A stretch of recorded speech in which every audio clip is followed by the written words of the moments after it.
The Hagmann and Hagmann Report for today. It is Tuesday, February 24th, 2015. I want to welcome all the listeners from coast to coast, pole to pole, and worldwide. Glad you're tuning in to us. I'm Doug Hagmann, co-host along with my son Joe Hagmann. Together, we are the Hagmann and Hagmann Report.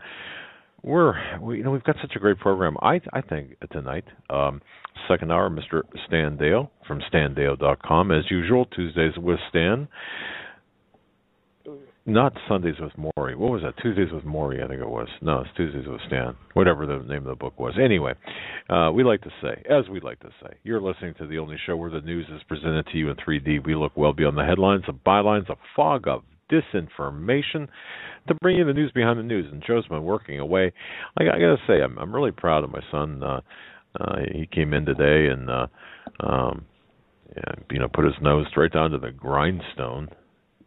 What a mental image that conjures up, doesn't it? Okay, anyway, but he's been working hard ever since. New listeners, just want to remind everyone that we broadcast live each and every weeknight from 8 to 11 p.m. Eastern Time. Our home base on the Internet is Hagmann.com. Was honored to be a guest last night from during the first hour on Coast to Coast AM with George Norrie. That really kind of screwed me up because, man, It's late here. Yeah. Can I have some cheese with my wine? 1 to 2 a.m. last night. Yeah, and then you know how it's just a really anyway. Gracious as always, Mr. George Norrie, and Tom and Lisa Lyon. My goodness, great people. Anyway, our home base is Hagmann.com.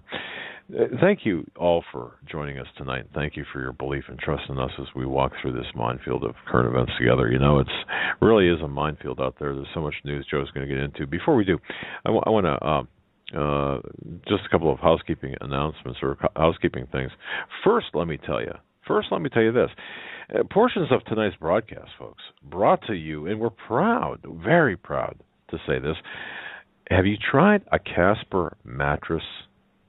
How are you sleeping tonight, folks? How's your sleep? Tossing and turning. You get up. When you wake up, do you feel achy and tired and, kind of... Like my dad. Yeah. No, not too much anymore, no.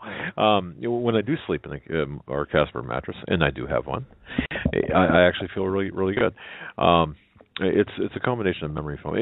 Well, more about that later, but I'll tell you this. We're very proud to say that Casper Mattress, they're a sponsor, so portions of this broadcast brought to you by Casper Mattress. Go to Hagmann and Hagmann.com, and in the top middle column there, you'll see a dog on a bed. And that could be our dog, but it's not. It's actually Casper's dog. And click on that link. It'll take you directly to Casper Mattress, and just check them out. Folks, if you're not shopping for a mattress, you should be. Because this has made a big difference in my back and my neck and my back, my legs. I'm even though I'm 39 years old. No, the older you get, the more aches and pains you have. And my wife and I were talking about that this morning, and it's amazing what this does. This mattress does. It's like floating, sleeping on a dreamy cloud. But anyway. More on that later. Joe, Prophecy in the News Conference. We are looking forward to that. Man, you and I were talking about that earlier. Yeah, we were supposed to spend a lot more time on it today than we did. Phone calls and other things got in the way, and as usual, which we expect. But we did talk, at least. Well, yeah, I just want everybody, if you're on the fence, if you're still on the fence, and it's kind of late to be on the fence about going, we're so lucky, so fortunate to be in the company of luminaries. I mean, people that Joe and I look up to. And this is not false flattery. If you spend 15 minutes, 20 minutes with Paul McGuire, you know what a guy he is. Russ Dizdar. You spend 15 minutes with Russ Dizdar. Wow. What a great guy. And I could go through and name everybody that's going to be there. You get the idea. So we're just so honored to be there, and we just hope that we can see you there in fellowship. I know Joe talks about the live streaming, and please do that. But man, if you can get down there and fellowship with these people, you spend 5-10 minutes with Russ or Paul or others. My goodness, it really makes a difference when you're there. It really does. So I really want to encourage people to do that. I was talking to Steve Quayle earlier today, and I want to make this announcement. I want to thank. What was it, a week or two ago? I guess it was, or about a week ago. Steve had asked me to solicit or to ask for special ops. Anyone experienced in special operations, or Army Rangers who've seen combat but were saved, legitimately saved, to give to send them an email for a specific purpose. And I just want to say this. I want to clarify this. First of all, I want to say thank you. That matter has been taken care of. In fact, Steve has been in contact with the individual. In fact, I think it might even be more than one, but he's been in contact with that. And since the El Barrino and Steve Quayle program did air, want to make this clear. The reason behind this, and this is something that Steve didn't want known, and I can understand why, because of certain things. But just to clarify, the Tim and his film crew, Tim Alvarino and his film crew, they're headed into some pretty dangerous areas in South America and Mexico and other locations. And the reason that Steve wanted somebody was for a security detail to accompany them on this fact-finding research mission. Apparently, I got a couple of emails today. Apparently, some bozo thought that we were going to. I don't know that there was. I don't even know what it was. Yeah, it was taken way out of context. Okay, all right. Well, anyway, but thank you for responding and replying. That's all taken care of. So it's pretty cool. I can't wait to see what Tim has already uncovered during the program that we had with him. That was pretty exciting. So with Atlantis. So they got diverted to Sardinia, but they still have the South American deal to contend with, and they were diverted early on, and it was a quick thing that they had to do, and they did it. So this other expedition is going to be well worth talking about. Joe, you've got a lot of news. So I'm going to turn it over to you, buddy, and just let her have it, man. Yeah, a lot of financial news. Government news, some very interesting stuff here, and I just will get right into it. We'll start with Janet Yellen, and she was in Congress today testifying in front of a semi-annual monetary policy committee. The Federal Reserve, she says, will not hike rates for the next few Federal Open Market Committee meetings, according to Yellen's prepared remarks. Also, she said, I strongly oppose audit the Fed. Well, I strongly oppose being audited by the IRS, too. Must be nice to just tell them no. Yeah. What are you hiding? Yeah. Don't audit my taxes, Joe Smith saying. Yeah, really, that's a great question. Why would Janet Yellen or anyone else not want the audit? Well, I watched a pretty interesting documentary after the show last night called... oh, goodness, what was it called? Free Money, Printing Money. It was about the 2008 financial crash, 2007, 2008. Right. They talked about and this wasn't a documentary. I mean, it did have Bernanke and Yellen, and it had Greenspan, but it gave a history of since the Federal Reserve its inception as being the, driver of our monetary policy and value of our dollar, how, since its inception, the first deflation was in 1907. It went through all the history. Right. It went through all the monetary policies, the ups and downs, and the personalities of the people who headed the Federal Reserve and who their mentors were, what their belief systems were. And it was very interesting because it didn't paint them in a very nice picture, even in their own words. And talking about Greenspan, he wanted to leave before anything terrible happened. Kind of, they hinted to the fact that he knew something was coming. Then Bernanke, now Yellen, who was the vice chair under Bernanke. Well, and I told you, I think, Joe, that is really weird because my neighbor, their son, was the eye candy behind Yellen. In fact, he had stopped over to our home. I don't know. It was probably a week or two or three after. You're lobbing those right over the plate, and I'm not even going to take the eye candy behind Yellen. You could put a. Well, you know how they have young man, good-looking young man, well-dressed, awake, vibrant, to give some illusion of the pen to make it look like notes are being taken. Yeah, and I made a comment to him, and I think I might have offended him by my comment, and I mentioned him as eye candy, and his wife was there, and we know his parents, and of course I wonder if that has anything to do with us not talking to his parents since we last saw him. Maybe there is a connection there, but anyway. What's interesting here, aside from the auditing of the Federal Reserve and the objections, I don't remember a Federal Reserve chairman who was, opening their books for Congress, and Ron Paul was the one behind the audit the Fed when he was in the House of Representatives. Now Rand Paul is pushing the same kind of agenda through, which is good. I mean, whether it's for show or theater, who knows? But the point is this about what she said today. What she said today was not something. Oh, she did say this. The Federal Reserve's target range for the federal funds rate is 0 to 2.5%.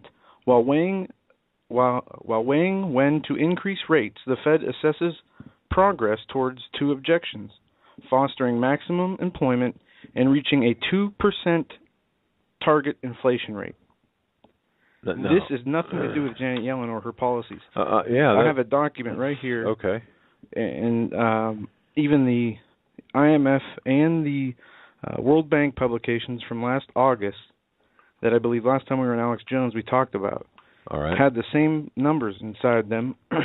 Yeah, it says it right here in the beginning. That these four key developments will shape the global outlook since the release of the October 2014 report, where they talk about the oil and the first, oil prices in U.S. dollars have declined about 55% since September. The decline is partly due to unexpected demand weakness in some major economies, but also in decline in industrial metal prices. Isn't that interesting? Yeah. Metal prices are having a impact on the price of oil. Okay. But since oil is used, but oil can only be bought in U.S. dollars. Right. U.S. dollars, the gold standard was removed from the U.S. dollar. Right. Under Nixon, 40 years ago. Right. This should have nothing to do with each other. That's what I thought, and that's why I said, explain it to me. We just get connected? That's what it sounded like, but we're still connected. Oh, right. No, Stan's sending us some stuff. Oh, okay. All right. But it says here that it says the price in metals have something to do with the correlation of the oil prices today in OPEC. All right. Oil future prices point to a partial recovery in the coming years, consistent with the expected negative impact of lower oil prices on investment and future capacity growth in the oil sector. Then they go through the global economy. They say the United States is all other nations were stagnant except the U.S., which is a joke in itself because the numbers are manipulated, obviously. When you calculate inflation and unemployment, without counting the unemployed, or when you count inflation without counting the two most predominant areas of spending is not accurate numbers. But anyways, this report goes on to talk about, and a lot of this I wonder if it's just for show, because it gets into the future here, 2017, 2020, what the economy is going to look like. What economy? I mean, right. Yeah. Okay. You mentioned oil. If you look at the price of oil, supposedly, and a lot of people will contend the price of oil is collapsing because global consumer demand is collapsing. Now, to some extent, I believe that to be true, but I also believe that oil is being used as a weapon. Euro is at record lows. Right. The ruble. Right. Japan's. The currencies across the board are weak. This is what they talked about yesterday. That it was so funny to hear these people talk about this. They made a case that the U.S. dollar should stay not only the world's reserve currency, but be the number one driver of the currency of the global government, because it has been able to maintain its power even without the backing of anything worth money. Once more, and people know this, that the only reason for the United States dollar after 1971, August 15th, I believe it was 1971, when it was taken off the gold standard by Nixon. Actually, it was because the French wanted their gold at the time, so Nixon stepped in, and there was a Kissinger initiative. And he said the dollar will have the same value today as it does tomorrow. Yeah, and it was to protect the dollar, which it didn't do. How does that even make sense? It doesn't make sense. Did it make sense back then? Well, I wasn't born yet. I've always wanted to say that sentence, but no. No, no one really paid attention to it, and that was the other thing. I mean, more people paid attention to the fact that their Bonanza show or Ponderosa, whatever it was, I think it was Bonanza, that was interrupted on a Sunday night, than the actual announcement itself, and no one realized generally the people that, at least my family, didn't realize the impact of it, not to my perception. But anyway, all of this, all the numbers that are being given out, the game's rigged. I mean, all the numbers are rigged. And think what I just said. All these nations have the euro used to have you'd have to almost have $2 to get a €1. It was $1.60, I believe, $1.70. Now it's down, almost below the dollar. It's not that oil prices have dropped so much. It's that the value of currencies have fallen. And this is, in their report, they even talk about this. This is going to give rise to a false sense of somewhat security monetarily, because people are saving, half the money they would pay for gas in a year with these prices. So it's giving the impression of a stronger dollar and more currency. Wouldn't that be the opposite, though? Okay. Here in the U.S. Okay, but in other words, if the value of a U.S. dollar falls, we would be paying more for commodities. Not if it's falling half as fast as all the other currencies in the world. Okay. So that there's a proportional. And since the U.S. dollar is the only monetary instrument that is used to buy oil, until BRICS came around. That is keeping the dollar in its place, as you talk about. But they do talk about that this 3% growth that they claim happened last year, they say it's going to happen this year and the next year, and then everything is projected after 2016 to plummet. As they say, they have an urgent need for structural reforms in many economies. While macroeconomic policies differ, in the most advanced economies, gaps are substantial, inflation is below target, monetary policy remains constrained by the zero low bound. Wow. And it goes on to talk about if the oil prices, they're being this low, they have to implement additional monetary measures. Mm-hmm. But they say that it must stay accommodative throughout so that they can implement other means to raise interest rates and to keep them from rising too high. See, it's controlled adjustment. Okay, and I get that. So as they have a 2% goal. They want to raise interest rates from 0 to 2%, or not interest rates, the inflation. They want inflation to be at 2%.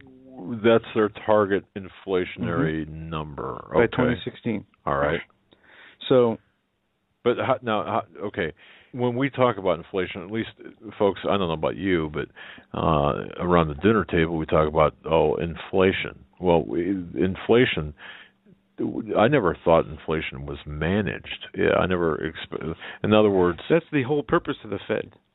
They control the money supply, therefore they control the inflation and deflation, which is one of the first things that you learn about the Federal Reserve is it's not really the control of the money, it's the control of the value of the money. And when our value of the money or our money is the world reserve currency, it has all the bearing in the world. So really, as we see these other currencies and countries gradually slow down this austerity measure, and listen, this next article I have here, this doesn't make any sense to what Yellen just spoke about. J.P. Morgan to start charging big client fees on deposits. Right. This is already happening in Europe. We've seen this in other big banks. Go ahead. J.P. Morgan is preparing to charge large institutional customers for deposits, citing new rules that make holding money for clients too costly, according to a memo reviewed by the Wall Street Journal. Now, think about what they just said. Citing new rules that make holding money for the clients too costly. So it costs too much for me to hold your money. So what do? You dig a hole in the backyard and put a safe in there, or dig a hole in the backyard and put a coffee can in there and put your money in there? Is that what? Is it because they say the largest U.S. bank by assets is aiming to reduce the affected deposits by billions of dollars, with a focus on bringing the number down this year. They said the move is the latest in a series of steps large global banks have been discussing in recent months to discourage certain deposits due to new regulations and low interest rates. All right. The plan won't affect the bank's retail customers, but corporate clients, and especially an array of financial firms, hedge funds, private equity firms, foreign banks will feel the impact. J.P. Morgan is making the moves because certain deposits are less profitable to handle than they used to be. New federal rules essentially penalize banks for holding deposits viewed as prone to fleeing during a crisis or as a stressed environment. Okay, hold that thought though. Now let's work this out, because it's my understanding that you can rehypothecate funds a certain bank runs. Well, no, they use the 1907 as an example in this documentary I watched, where and they used this one family. This guy spoke for his grandparents who are no longer here, but he said they had $3,000 in the bank. They went on vacation. They came home, and because they weren't there in the city at the time, everybody went and got all the money out that was there. The banks shut their doors, and they lost their money. It's a Wonderful Life, George Bailey type scenario, where instead of George Bailey being able to talk the people down, people went out. Okay, fear mongering. This is history. Okay, but hold on a second here, though. Doesn't it stand to reason because a bank is allowed to lend out, like, I don't know, whatever it is, multiple times the money that's in the bank? For example, on deposit, if you have a corporate client that deposits $100,000 in that corporate account, isn't the bank allowed to lend out $1 million? Yeah, exactly. Off that $100,000. That's the way it is. Now, apparently something's changed, because it says, again, and I'll read this last paragraph, J.P. Morgan is making the move because certain deposits are less profitable to handle than they used to be. New rules penalize banks for holding deposits viewed as those who are going to come and grab their money when a crisis happens. Which, oh man, there's something that we need to look into this in a big way. Yeah, I mean, there's a lot of holes here, but what they're saying is they're charging corporate high-dollar customers. Right. Obviously, they said regular retail customers, the green checking accounts, the business checking accounts aren't really going to be affected. Well, when you only have $200 in the bank, like most of us do, it doesn't. You know what this is going to be? This is the beginning of negative interest rates. Right, and we've seen that happen already. Yep. In Europe. Well, so it's coming this way, and you're right. It's really a it's a confiscation of wealth. So where's the motivation to deposit your money into a bank? Now, here's my thinking, and I've seen this happen recently, but you're getting pinched. Have you noticed less and less? For example, there are certain transactions that you cannot pay cash for. All right. Yeah. We went over this this week. Yeah. Now, I'm not going to get into too much Well, I'll use an example. How's that? I'll use an example. Let's say you, Mr. John Smith, and John and Jane Smith. Let's say you're out there and you've been working your butt off and you've been saving cash. You've been saving money, and you've been putting it in a coffee can in your freezer. So you're not talking about me? No. Or me. None of us. But, there are some people who will do, you over time, you accumulate money in your coffee can or in your, even a safety deposit box where you don't really want it you don't feel good about having it in the bank. Okay. Here's what I learned. A friend of ours had just began in real estate again. She was in real estate before, and she went back, and we had a conversation the other day, and she said, "Man, things have really changed. It's not fun anymore." And real nice lady, and her husband, and a retired police officer. And anyway, think of this, because of the lending regulations. So go back to your situation where, let's say, over the course of, I don't know, half your life or your entire life, let's say you, in putting money in a coffee can, you got 10, 15, 20 grand in a coffee can, and you want to buy a house. So you think, all right, save more money. Well, a house with a mortgage. Okay, let's say you want to buy I don't know, $100,000 house. You have to have your down payment. You can't use that cash. If you're going to get a mortgage, you cannot use that cash that you've saved. Now think about that for a minute. What do you have to turn it into? You've got to put it in an account, in a bank account. Deposit into a bank. Right, and you've got to let it sit there for a few months, and then why? Or didn't you guys get that far? Well, I mean, if you have the money, what's the issue? I guess is the question. It's okay. And if you can prove that we're, No, that's the thing. If you have a job, it should be. And I'll use her first name, Karen. Not real nice lady. She said, "Well, no, because they're afraid, or they want to make sure." Now, listen to what I'm saying here. They want to make sure that the money that you're putting down to get the mortgage is not ill-gotten. You didn't get that through money laundering. And I said, "What?" That's none of their business anyway. Well, it's a tax issue, but yeah, but what does it have to do with buying property?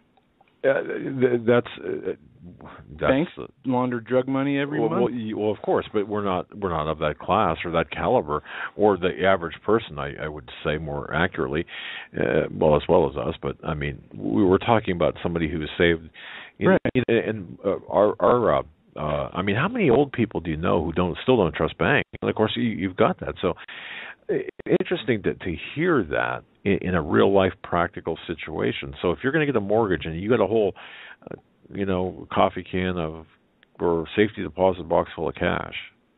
When I say full of cash, I'm saying enough for a down payment of $100,000 house. So I don't even know or $200,000. Well, it doesn't matter what the number is. It doesn't matter how much you've got. It's still the same. So they're afraid of you laundering money, and they're afraid of not making the profits off the laundering the money. They're angry that you're not laundering it through their banks, apparently. But my question was, I had a whole bunch of questions, but I did ask. I said, well, what happens if you're one of the 1% and you've got a $1 zillion, Jed Clamp, but you pull out $200,000 out of your pocket or something. Now, can you use cash to buy a house still? And she said yes. However, now this is something that apparently there is something called a. Let's see, where did I put that paper? Because she did. This conversation did stoke up some stuff here. It's a Patriot Act financial disclosure under the Patriot Act. Yeah, listen to this. If I can find it here. I saw this paper. I don't know if you can find it. It wasn't that big or long, but it said right on it, Patriot from Act, memory. All something my notes or another, and night. It was. It said just what you talked about, making sure that, in accordance with making sure you're not using money that you got from means that was not legal or outside of the view of the taxation system. Right, and in accordance with the Patriot Act and to assure compliance with anti-terrorism laws. To assure compliance. Yeah, it's really kind of a strange thing, and so I asked her for a copy of that paper, and she gave it to me. So it's really kind of bizarre how things. So we're headed for a cashless society. I suppose that's the point. We're headed for a cashless society. And on another piece of economic news here, I wanted to hit this. Definitely is the Obamacare subsidies that are. People think that they're tax subsidies for Obamacare if they need those subsidies to be able to purchase the health care and are using that. They think that this is Obamacare. Obama pushing free health care. Everybody can have health care. It's free for everybody. Well, no, it's not. And now you're seeing the other shoe drop. Unless you're an illegal alien, then it's free, right? or well, I don't know. Well, they're allowed income tax returns based on whatever the government says. So they're probably going to get hit with this too. 4.5 million Americans with Obamacare subsidies will have to pay back an average of $530 a year, and they're all poor or low middle class. Americans who bought Obamacare insurance in 2013-2014 based their subsidy calculations on 2012 income. More than half those earned more than they estimated, meaning they qualified for a smaller subsidy than what they got. Those affected are lower income and lower middle class people who earn too much to qualify for Medicare, but still qualify for subsidies. This is what happens when you write 3,000 page laws in the basement with lobbyists, egghead tourists, or theorists managing the chaos, a noted anti-tax advocate said. It goes on to say a majority of Americans who receive government subsidies to help pay for Obamacare insurance policies will have to give it back when they file their tax returns, according to a research paper published today by tax preparation firm H&R Block. H&R Block. We'll get you billions now, right? Yeah, is that commercial? Yeah, it's so annoying too. If you, I've heard that everywhere. Yeah. Get your billions back, America. Well, listen to this. Those taxpayers owe about $530 each, on average, amounting to 17 to 20% decrease in their typical tax refund. The Department of Health and Human Services announced on February 9th that nearly 6.5 million people who live in 37 states covered by its healthcare.gov website would qualify for an Obamacare tax credit this year since they can't afford to pay the full price for medical insurance. That means nationwide more than 4.5 million will see part of their April 15 refunds shaved away. It goes on to say that the Tax Prep Assistance Company based its finding on data collected from its customers during the first 6 weeks of 2015, finding 52% of those who got subsidies in the form of tax credits will have to refund the money to the government. So, so we'll help you out. It's no. And then now we're going to tell you. back. Yeah, here, you can have this cup of coffee. But after you're done drinking it, I'm going to charge you $10 for it. This is the you can have this guarantee to the insurance companies for their money. Or they can punch you in the stomach and make you, regurgitate it back up. This is part of the Affordable Health Care Act. It was a guarantee to insurance companies. They were going to get a certain amount of money because of the mandatory nature of the law. Okay. All right. It was a type of bailout or bail-in, whatever you want to call it.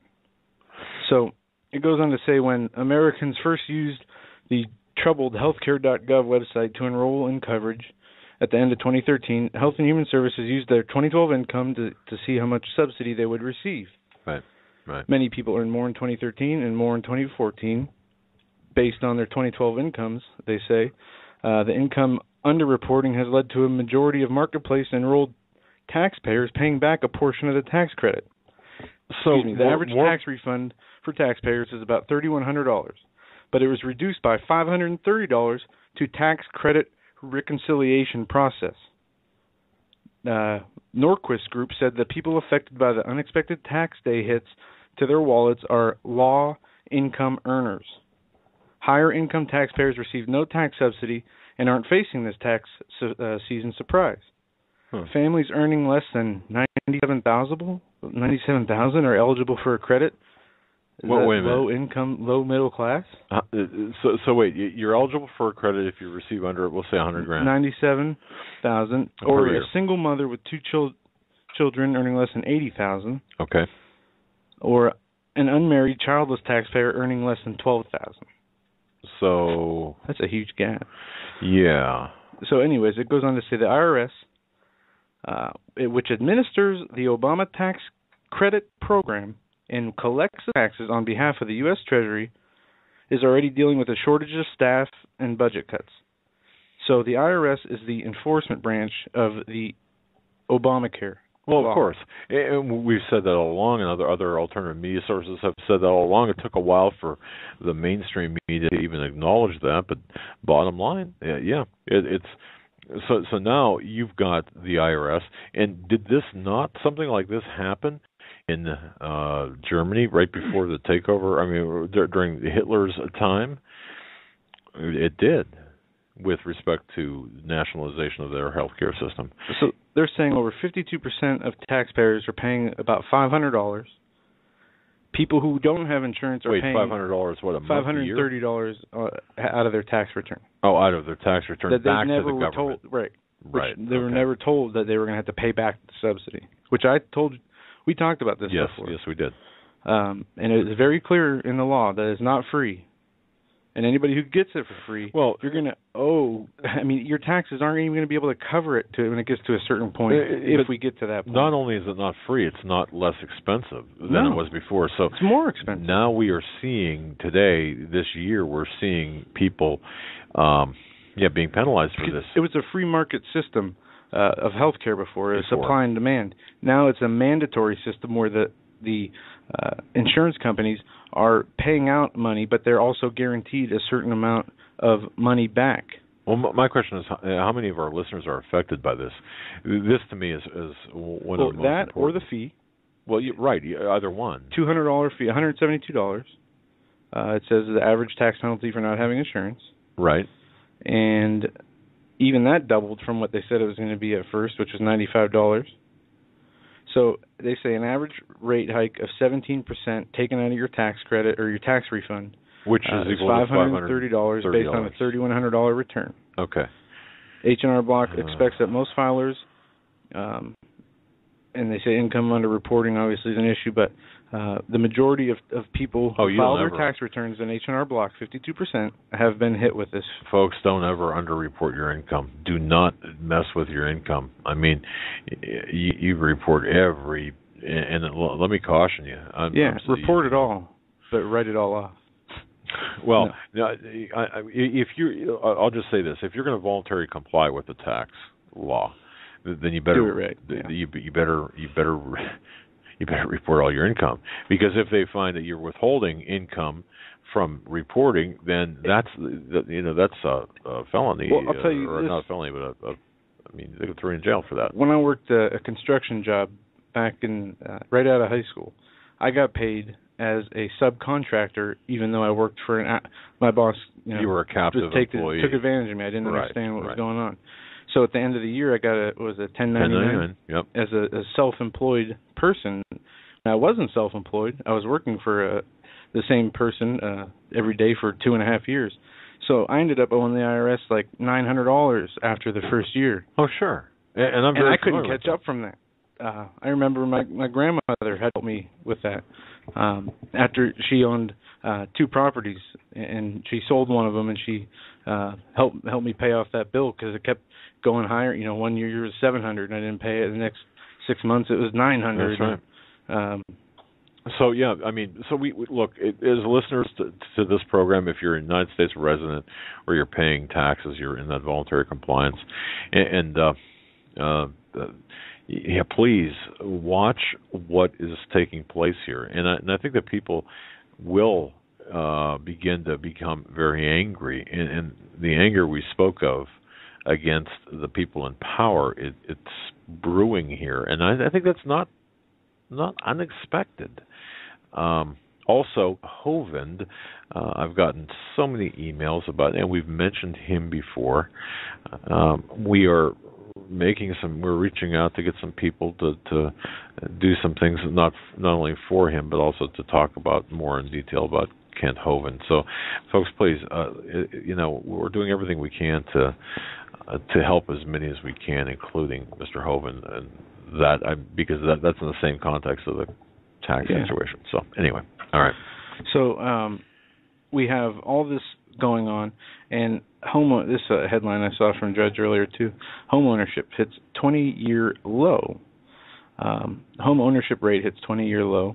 The homeowner rate in the United States dropped to a 20-year low of 64.5% in 2014, according to new census data. Right. Home ownership rate is the percentage of households that own the home in which they live. It's computed, says the Census Bureau, by dividing the number of households that are owners by the number of total occupied households. Anyway, it goes on to say last time annual home ownership was lower than 64.5% was in 94, when it was at 64%. And in the year since 1984 was the first year reported in this chart that they used. They say that it was at 69%, and then it was back at 69% in 2004. So it's a 30-year chart, really, and it's going from down back to up because it's coming back off the Nixon and the Fed policies of the late 70s. Right, the early 70s. Early 70s. And then it goes back up about the time Clinton and Bush were in office, and it comes back down coming back down in the middle of Bush 2's Are you talking term. about the 7-year cycles now? I mean... Well, that's the way it looks. Because there was they just issued... 2006, 2007 is where it starts to drop. So you're looking at, 13 and 14. You might want to bump that up a year because 2008... Well, it has a kind of drop and then it goes way down. Yeah, so 2008 is where it starts to go way down. Well, and Jonathan Kahn spoke about this last week. And, folks, I want to tell you this. We are looking... And so many people now are telling us about the... They're shouting from the rooftops, obviously. That's just a metaphor, metaphorically speaking, but shouting from the rooftops saying, look, once the middle of the year retail figures come out and other figures come out after the summer, as the summer winds down, we get into the fall, there's going to be this boom that you're going to hear, and it's going to be our economy, and that's going to set some things in motion. And of course, all wars are bankers' wars and economic wars, so I'd be really cautious about the fall of this year, and I've been hearing this more and more. So, look, we're in this together. And let me make one thing really clear too, because we often get this and a lot of emails especially lately, and I'm not sure why, saying, well, gold and silver, they're not going to be worth anything, and if the dollar collapses, it's not guaranteed. But history, right? Looking at history. In Germany, when the Weimar Republic fell, 30 ounces of silver bought a whole city block. Yeah, exactly. And people are looking at this, I think, in a wrong, improper way. And Dave Hodges and I spoke about this briefly, but people, when in a dollar collapse scenario, people are saying, well, it's game over. They unplug the pinball machine and walk away. Well, that's not really the case necessarily. There's going to be a period of restructuring and then some really bad stuff going on after the dollar collapses. Now, it's during that time between that moment or the series of events that take place until the establishment of this, you've got to worship the beast or the one world government. People have this thinking that, man, it's going to stop, you're going to hit the brick wall and the pieces are going to fall down, and that's it. It's over. No, it's not over, because there's more things to come. So don't get into thinking that everything stops. If the currency collapses tomorrow, that would be Wednesday, that by next Monday, you're going to be chained up. I mean, it could very well happen that way. You're going to be chained up under the mark of the beast and in the digital currency situation, or that's a madman. I mean, good segue to what I have here. Okay, but the bottom line is this: you expect some period in there where you're going to have to survive, and there will be commerce, and there will be things that will be taking place. So, will your gold and silver, or if not, will your foodstuffs, your long-term food storage, do they have a place? Absolutely, they do, because there's some people who just don't, who refuse to look at the bigger picture. Right. And this is what I had this printed out, and I wasn't even going to touch this tonight, but it's an address given by Thomas Williams in 1898. It talks about man, his origin, nature, and destiny. And it says this. It says that the gospel as revealed in the scriptures of truth is adapted to man's needs to fit the condition in which he is found. Unless we understand what man's nature and condition, man's nature and condition and wants are, we shall not be in a position to understand the gospel, which is intended to meet his requirements, fit his condition, and ultimately redeem him. Okay, now tell me. And they use the example of immortality. Okay. They say, let us suppose that one entertains the idea that man is now an immortal creature, that he is naturally immortal. He is in possession of immortality by inheritance, by birth. It is possession. It is not a matter of merit on his part at all. Wait, and it goes on to say that thing that you were showing me earlier? No. Okay. It goes on to say that this view of one man's nature will... you'll see that he will stand in the way of his own acceptance of the gospel. He will not be able to accept the gospel because of the belief in immortality. He is not in need of a gospel when he believes himself to be immortal. And it's how people look at what you're talking about. And this might not be a great example. I'm straining here. I'm straining for relevance. What you said, that, what Jonathan Kahn said the other day about putting God in a box. Oh, yeah. About how we limit the Lord and his abilities by our thoughts and actions. When the market crashes, when the dollar's gone, people who have gold and silver are going to have a tendency to put their hope and faith in that, or in the food preparation.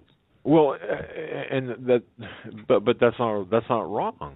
Excuse me, that's not wrong. Well, yeah, it is. No, wait a second. I said their hope and faith. Oh, okay, but their use, not their practical use and necessity of nourishment, and you know what I mean. People are going to. I mean, look how people use the dollar today. People kill over pennies anymore. Right. Okay. And this is the beast system. Well, yes. The dollar is the beast system, I don't know, 1.0, 2.0. It's not perfect yet, but they're getting it there. Well, right, and the Bible looks at silver as honest money, or gold and silver as honest money, right? I mean, until the end times, when the rich will throw their gold and silver in the streets. Right, but and therein lies the critical component here of this discussion. Because people will look toward that scripture as happening like immediately following the collapse of the dollar. That's not necessarily true. I don't have a crystal ball, but based on my research and understanding, and I could be wrong, but it would appear to me that we have a dollar collapse, or we have an economic meltdown, global in scale. There will be a period of time that will exist where commerce still has to continue. It's not going to continue in the same manner as it did before. There will be exchange of mediums. There will be time in there before, they throw the gold and silver in the street. So, what are we preparing for? We're not preparing for the tribulation period, so to speak, necessarily for us, right? Or the God's. I'm sorry, we're not preparing for God's wrath. We're preparing for practical purposes. We're preparing for the event that something to get us through the other side. Right. And if we don't get it through the other side, it'll be there for somebody else who needs it. That's right. And just to be clear on that, because a lot of people think that, and I think erroneously believe that things are going to happen, one right after another, and you're going to wake up on a Tuesday, and you're not going to be able to do anything. Well, it might happen that way. On the other hand, there might be a period of time where you need to sustain yourself and your family, where gold and silver and food, and especially food and shelter, will be necessary for your survival. That's what I believe, and that's why we prepare. Now, that does not take the place of, nor should it, our faith in God, because that's what's going to get us through completely. So, but we have to be smart about it. It's kind of like Noah too, right? Making it's his about preparations. What we put our faith in, what we use as a practical measure. And this is what I was getting at: is so many people see their preparations as almost a safe haven from any kind of disaster or issue that could come their way. They got their generators, they got their food, they got their water, which is smart to do. Right, there's nothing wrong with it, but they put their hope in it. Like that is what is going to save them in these times that are coming. That's not smart. Exactly, and that's what the point I was trying to get across is that you can have all the tools in the world and it ain't going to build you a house. And I'm talking about Christians, and I didn't even not that I fully understand anything, but I was on the wrong side of this thinking years ago, just a few years ago. But okay, we're looking at a pendulum, a mental pendulum. We've got to make sure it doesn't swing too far to either side. You can't be once again. You can't not be prepared. You must to be responsible. You must be prepared. But when it swings too far to the other side, you cannot rely or allow yourself to rely on the mere physical possessions of preparation, because, as I said, you could have a whole bunch of tools in your utility shed. Those tools, without some outside influences, the tools are not going to build a house. They will assist in the building of the house by people who use them, but they're not going to build a house by themselves. So that critical component there at that point is our belief in God and our life in God. But do not in any way, shape, or form believe that you ought not prepare, because it's and Steve and I are really, we were talking about this a couple of days ago as well on a different matter. Those people who refuse to prepare and merely say, well, I just trust in God for everything. Well, they're not wrong in their thinking. I mean, it's practical to, I mean, don't go to a doctor. Don't go to a dentist. Don't go. Right. Don't have insurance. Well, see, we have to understand that there is truth to that, though. We can rely on God for everything. Well, and we are going to be in like the Jews when they were in the wilderness for 40 years, and manna was given to them every day. They were in the desert. Right. I get that. And we're going to be walking in the wilderness again. Okay, but no. When the system crashes. I know. Look, I know. Are you just trying to bust them for me today? No, I guess I'm not saying it with the right balance. I'm just saying the one side. All right. Because what you said kind of struck me the wrong way, and I know you didn't mean it. And what you said certainly struck me the wrong way, because. Well, would you rather take the Lord out and rely on the provisions, or would you rather take the provisions out and rely on the Lord? I guess is my point. I'd rather have my faith as well as the preparations. I don't think they're mutually exclusive. You don't have to mindset, choose. Like we talked about, that gets in the way of a person's walking with their faith. Well, only if they let it, right? Well, that's like, oh man, yeah. I know, but you're going down a road that we needn't. It's an go extreme. Down. I know, but it's not that extreme, because a lot of people, like myself, are there. What do you mean are there? I mean, before we started this show, when we started getting into the political stuff and the research, buying a couple ounces of silver here and there, I used to think I was ahead of the game, and that's what it made me feel proud in a way. When we can't let that affect anything, whether we have silver or not, it can't take our joy away, or it can't take our hope in the Lord away. I guess is what I'm saying. Well, of course our focus not. can't be okay. taken I see what you're saying, but I think it's to have to say that is we really have to say that. Do we really have to say that? Absolutely. All right. Okay. Well, then consider it said. But here the bottom line is. Bad stuff is coming. Bad stuff is coming. If you can't see it, then, well, I don't know. Go watch TV or something. I don't know. Bad stuff is coming. We have to prepare. If we don't prepare for ourselves and our family, we're no better than infidels. In fact, I would say we're pretty moronic in our thought process. But that doesn't mean put all of your faith in the preparations. You've got to have the spiritual God component in there to balance it out, to understand. And you better be listening and praying and repenting, and you better be on your knees and asking God for direction and guidance. So, once again, one is not mutually exclusive against the other, but people love to go down that road and say, well, the preppers, aren't they going to be surprised? They're going to be surprised, the preppers, because you know why? None of this stuff's going to be any good. Well, wait a minute. Show me in the Bible. I mean, do not. Don't ask for it if you don't want it. No. All right, we're going to move on because to me this is really this really angers me. Because but there will be a point. What about it's all for nothing? Of course, there will be a point. Of course. And when we get to that point, if we get to that point, if we're still here when that point comes, we worry about it when it comes. But plus, you know what? I've never seen a hearse followed by a U-Haul.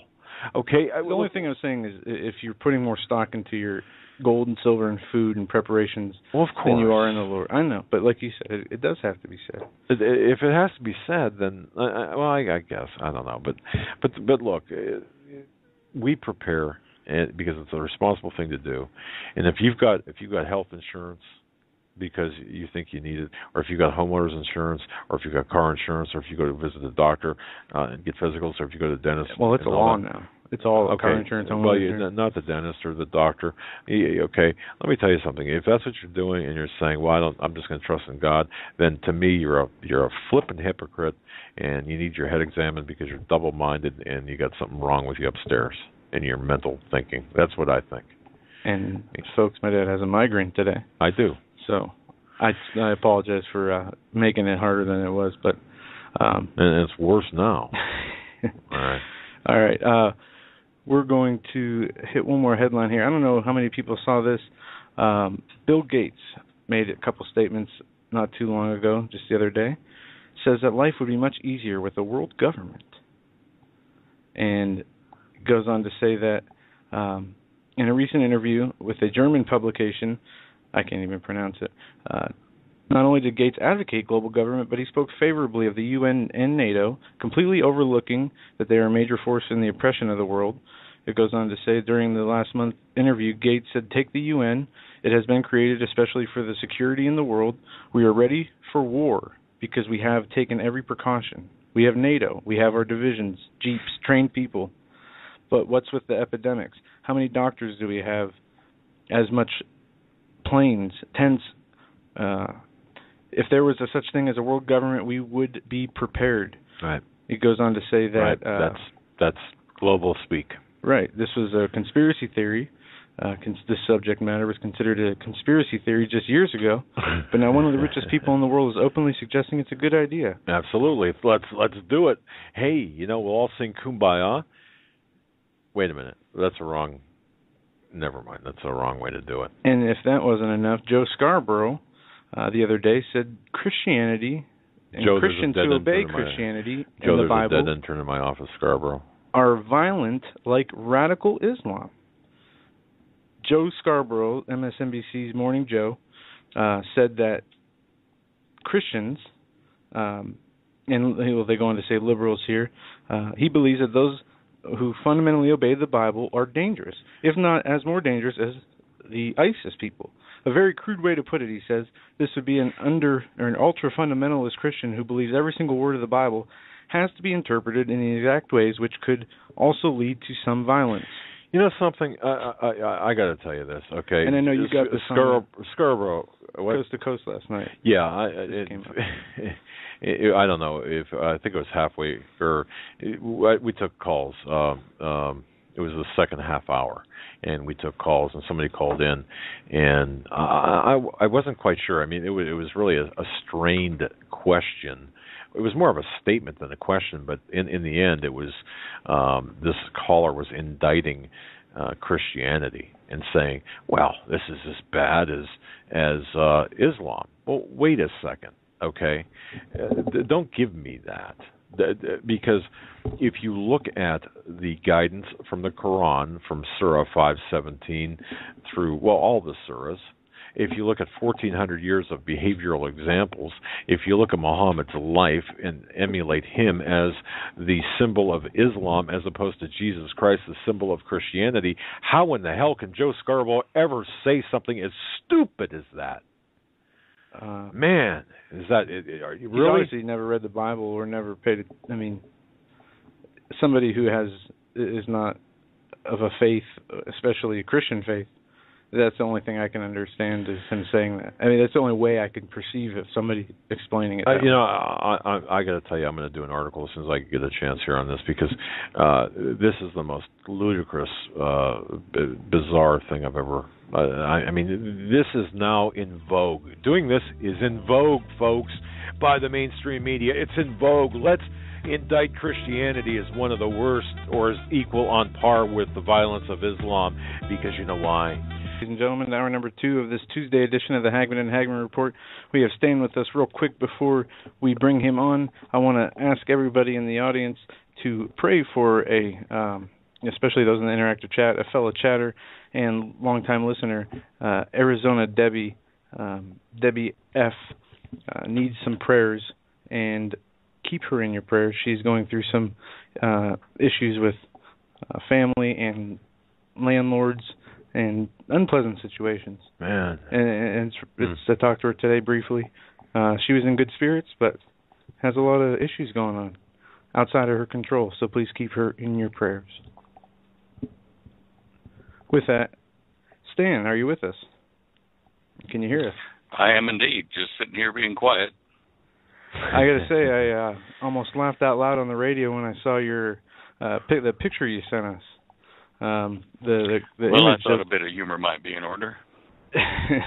And folks, I know you can't see it right now. The Columbus Dispatch released it.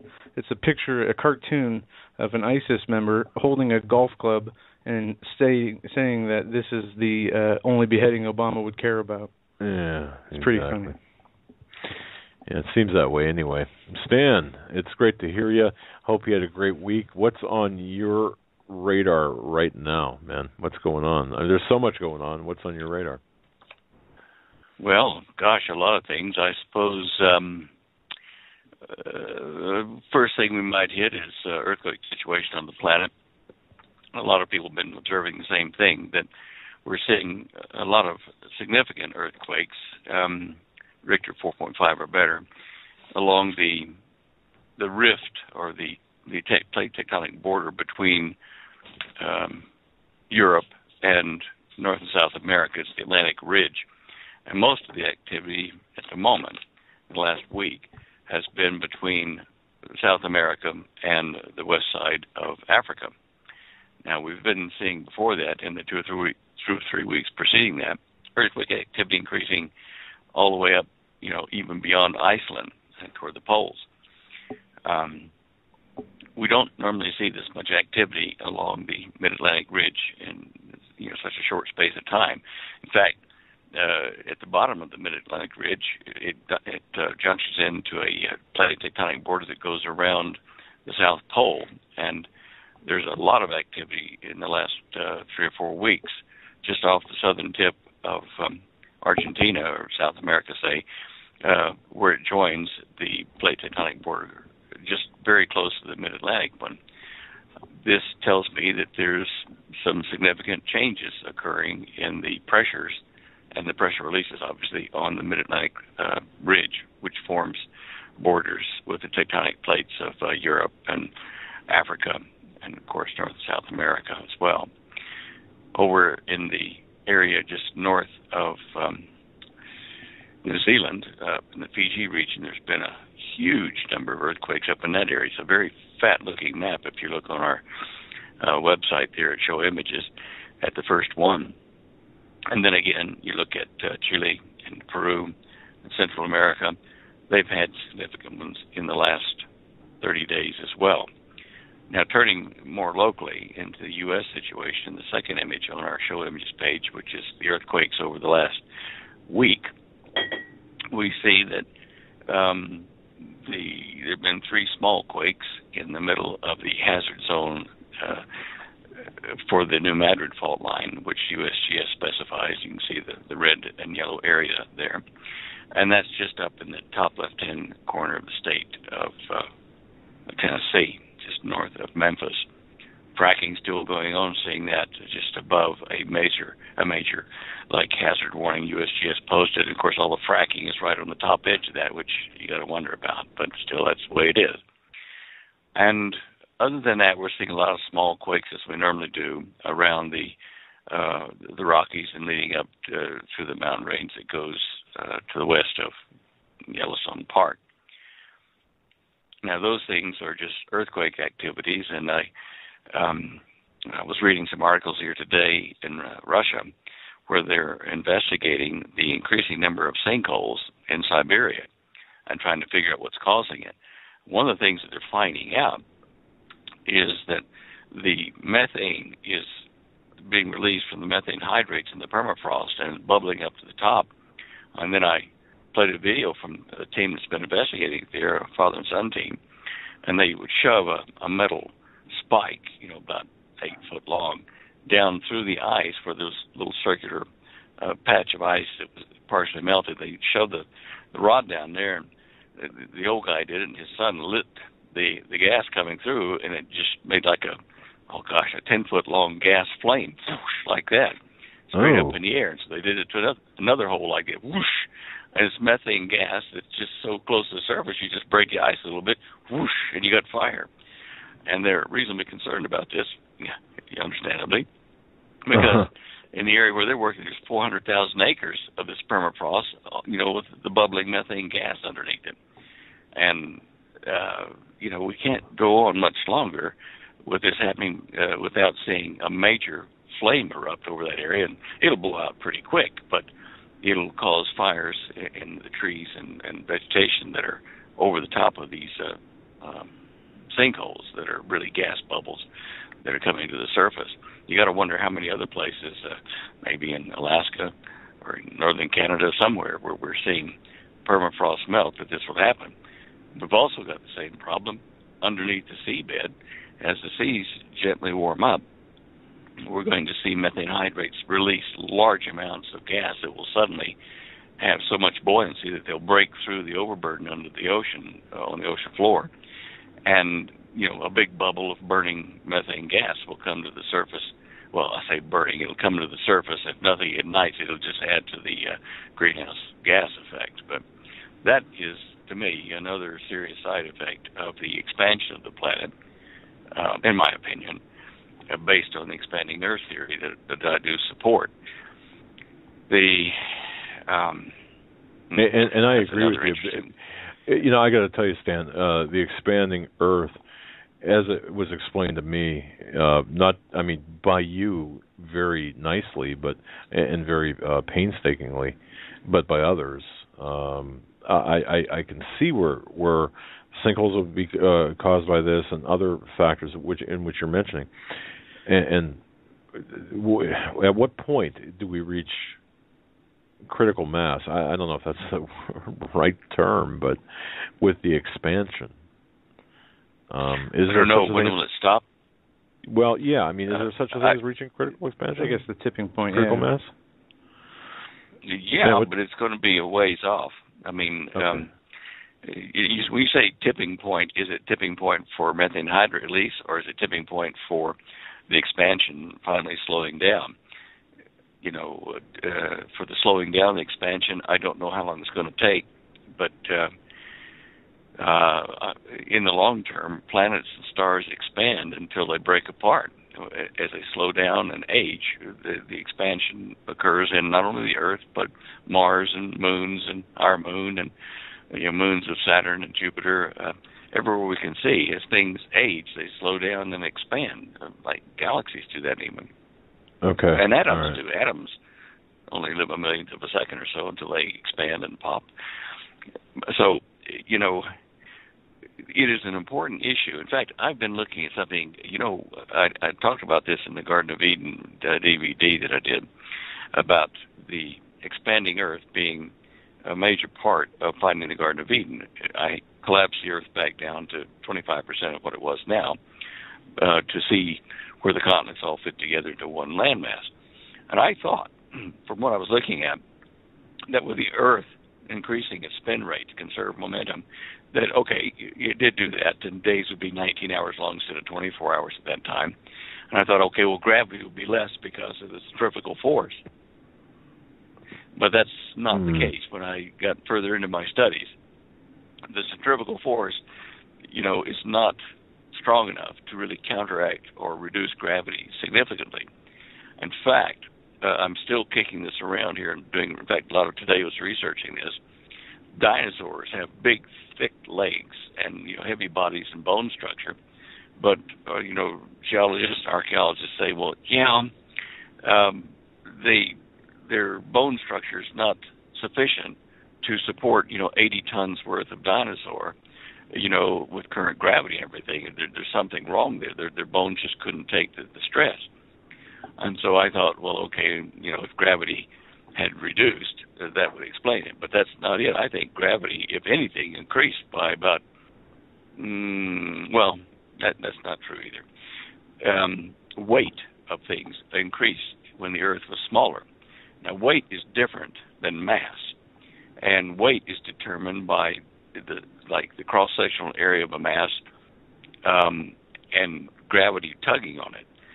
I'm not going to get too technical here, but basically what happens is that when the Earth was smaller, things I hadn't thought about was this.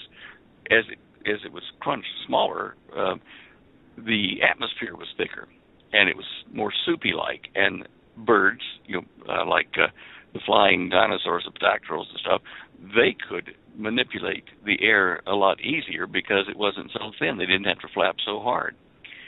The buoyancy of the air, or the air made buoyancy of the dinosaur body higher than it is if they live today. So in essence, there was some support from the increased density of the air at that time.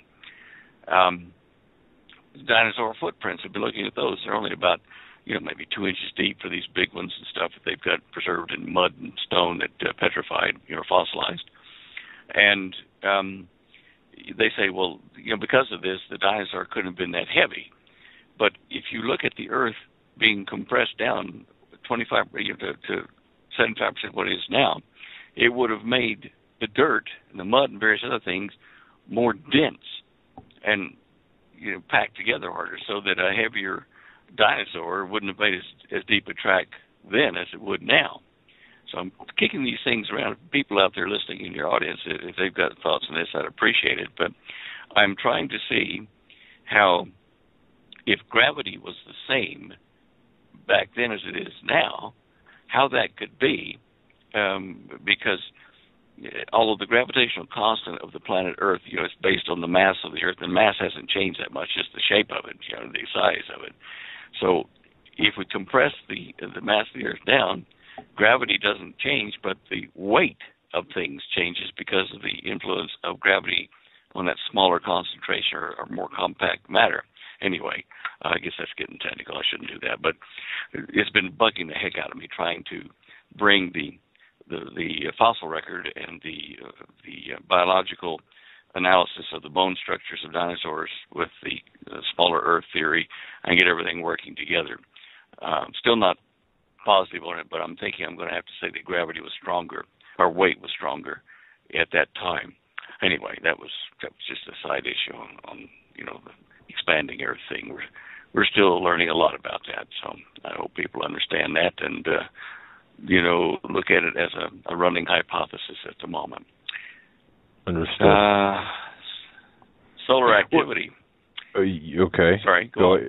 Well, I'm glad you mentioned solar activity because I've got probably a half a dozen questions that were sent in since Sunday afternoon, I think, or Sunday morning, that people wanted us to ask you about solar activity as it relates to, or the weather as it relates to solar activity, either or. But go ahead with your solar activity.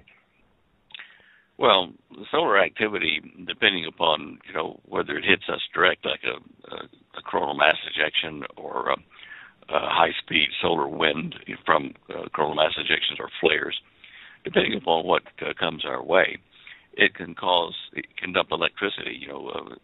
Protons dumping electricity into our ionosphere and into the core of the planet, and it affects the flow of currents inside the Earth, called telluric or Earth currents.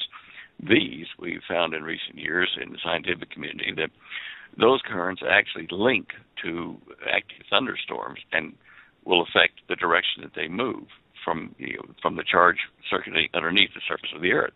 So the sun indirectly pumps in energy which can heat up the atmosphere. It can add electricity to the current flow underneath and change the direction of thunderstorms that form on the surface of the Earth or the atmosphere, due to the imbalance of temperature caused by the input of the solar wind.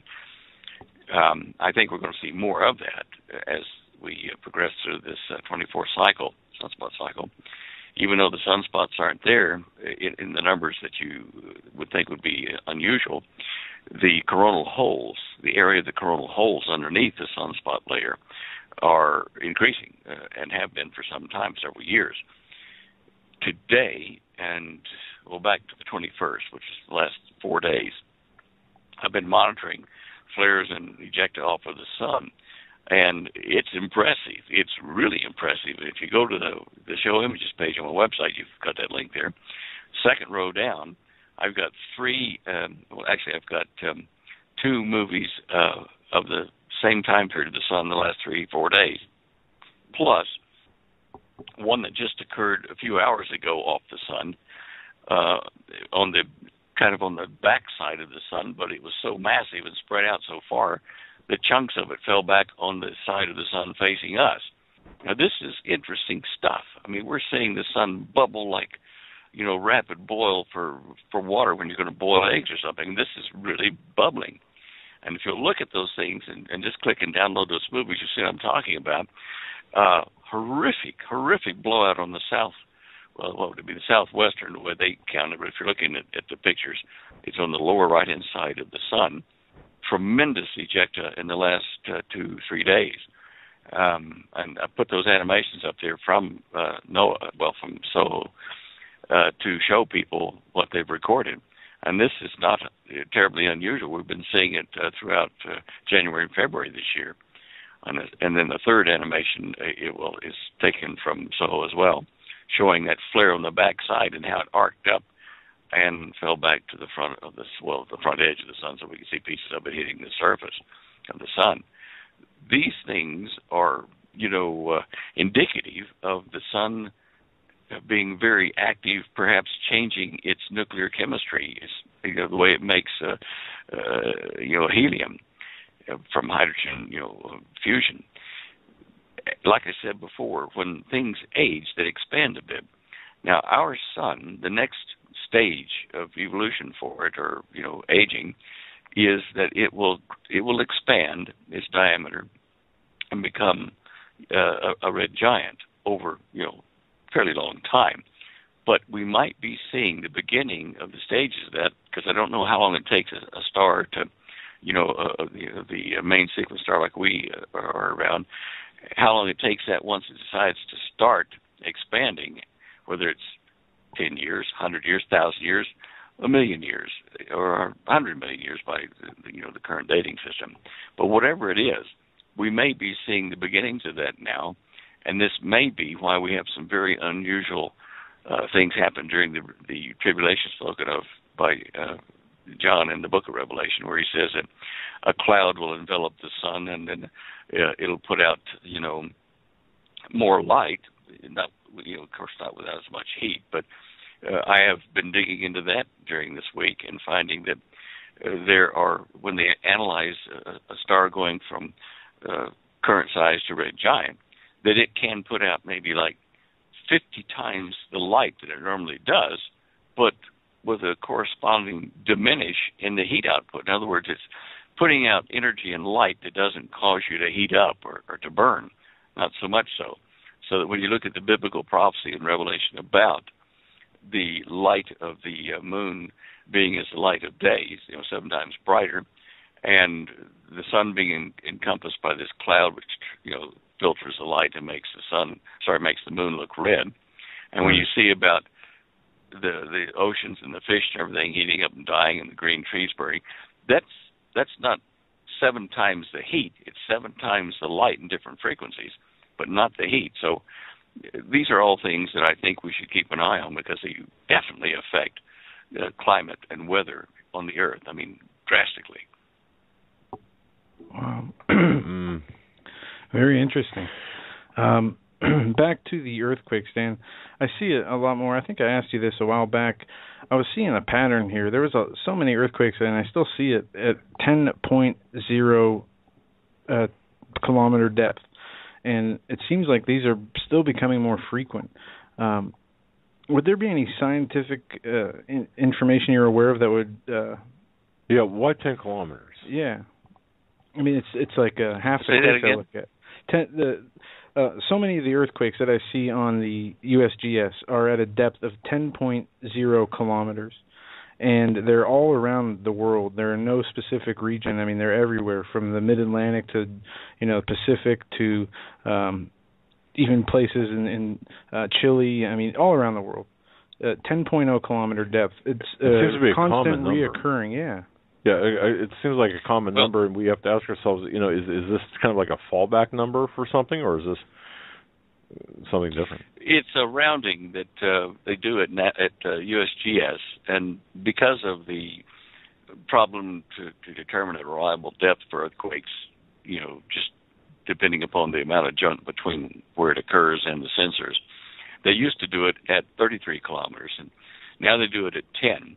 And they round things to that area or assign it to that area when they're uncertain about the actual depth. I mean, it's somewhere, near the surface. So that's why it's so, so accurately 10 km. It's not really. That's just the center of the zone that they have arbitrarily chosen at USGS. So that's all. Okay, that makes sense. Yeah. As opposed to something really, really more weird. Okay, I can accept that. Okay. Right. And the other question I wanted to ask you, going back to the methane, I've heard a lot of the legends of the Bermuda Triangle disappearing ships and planes as being attributed to possible methane bursts that, a plane flew through or a ship went through and it killed their engines for whatever. It doesn't make sense with the ships, but it does make sense with the planes, I guess, to a degree. They almost explain it like it's volcanic ash. The engines shut down when it goes through. Is there any scientific truth to that from your understanding? Well, yeah. Having watched a number of the documentaries that done research at various universities concerning this, if you lower the density of the sea, say in the Bermuda Triangle, by a sudden release of a lot of methane gas bubbles all at once, just whoosh, it becomes a foamy area of the sea while that gas is emitting. And this doesn't happen all the time. It builds up until it breaks the overburden, and then suddenly there's a big, series of bubbles that hit from the surface. Now, a ship caught in the middle of that is going to sink, because there's not enough pressure in the water, with all the foam in it, to support the ship, so it'll sink. Now, an aircraft flying in that will certainly run into trouble, but could, possibly, evade it. They would drop altitude, or and their course would change a bit. But if they've got enough speed behind them, they might be able to get on through that, unless, of course, there was such a concentration of the gas that it ignited from sparks in their engines.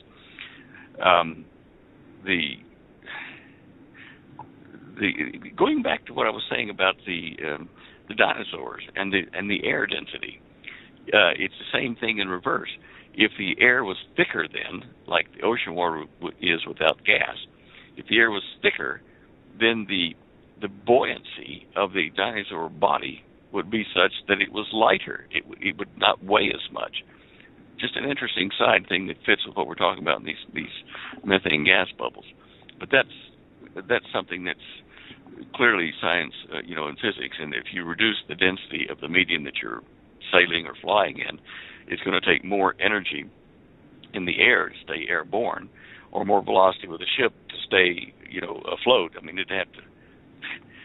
ships just don't travel that fast, sadly, because they couldn't get out of an area that's bigger than the ship in time. There's just no traction.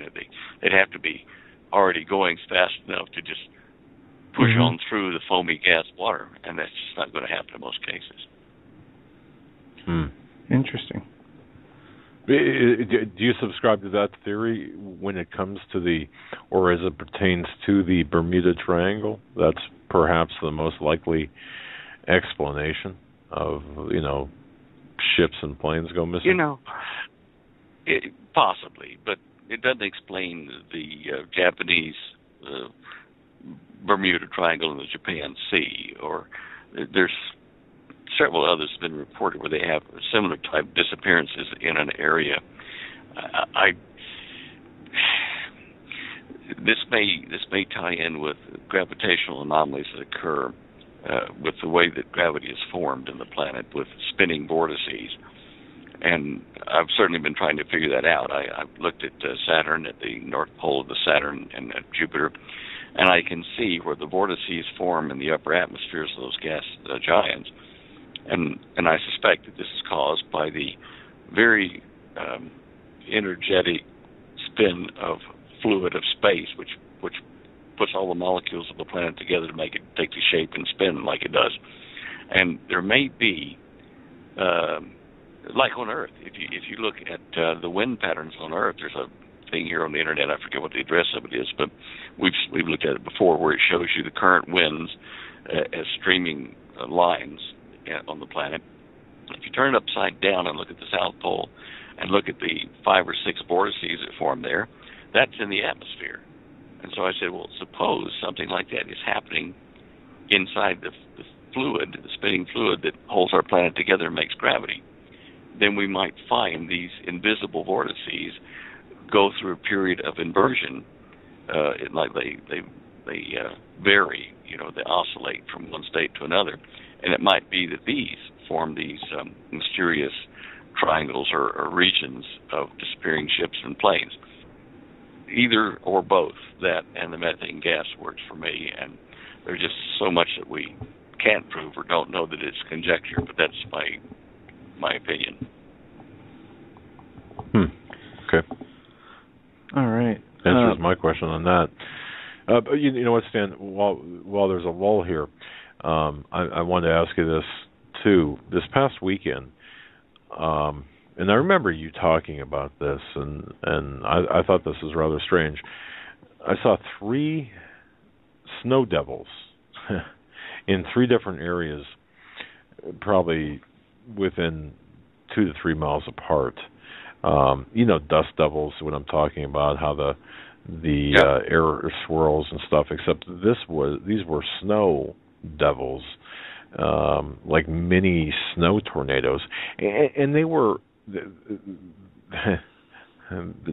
sustained. I mean, I looked at them and I thought, it wasn't just a gust of wind picked them up and sent them down? No, yeah, I mean, it was for a sustained period. I mean, I don't know how many seconds, but and there were no tall buildings or buildings around where it would cause that type of activity or exacerbate that, but or facilitate it, whatever you want to call it. But I'm thinking, I just happened to notice that, and I thought, weather related, or I mean, because up north here or where we're at, we've got temperatures that have been fluctuating between 20 below and 20 above, but primarily 0 and below.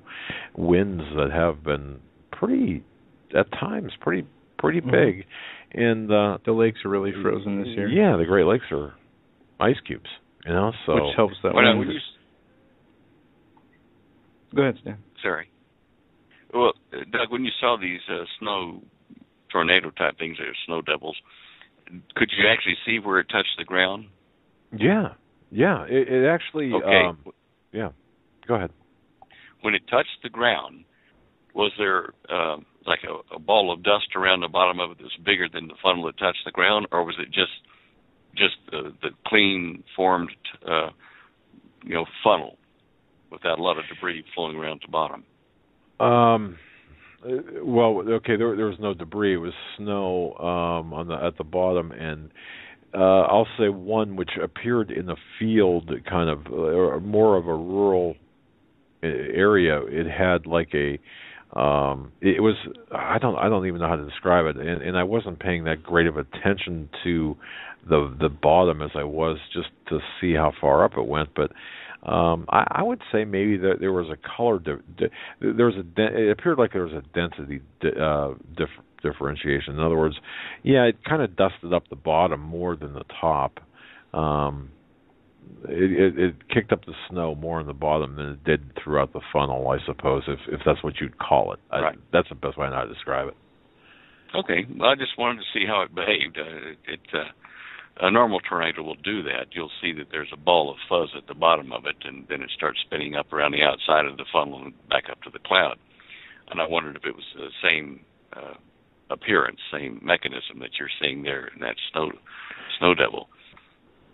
Yeah, I could say definitely one of the three did have that. The other two I'm not so certain about, but one of the three did have that. And once again, it was the same day, relatively the same time period, and relatively the same geographical area. I mean, within a 3, 4, 5 square mile area. So I mean, whatever that means. But I thought it was rather odd. Well, there'd be a couple of factors I'd look at that with. Tornadoes typically have an electrical component, a high voltage component, and it's direct current charges like lightning trying to find a short circuit, and it can't do it, so it does it by passing ions down from the cloud down to the earth, and these move air and spin it around. So there's a charge differential between the cloud, the bottom of the cloud, and the earth, and it can't short out because there's not enough of a reservoir underneath to catch all that charge. So it sends it in kind of stunted method by sending it in a column, a vertical column, which we call a tornado. With the snow, now, like with some other dust devils. Okay, I've watched those too, and that's a differential in the heat, the temperature around that area, and movements are mainly kind of upward and around that area. It starts to spin like that, and it's just from the thermal differences on the surface of the Earth going up toward the cooler regions. With the snow, I'm leaning toward it might be more of an electrical phenomenon, because when the snow is dropping, it's dropping the humidity, it's making it drier when it's taking the water out of solution in the atmosphere, freezing and dropping it to the ground.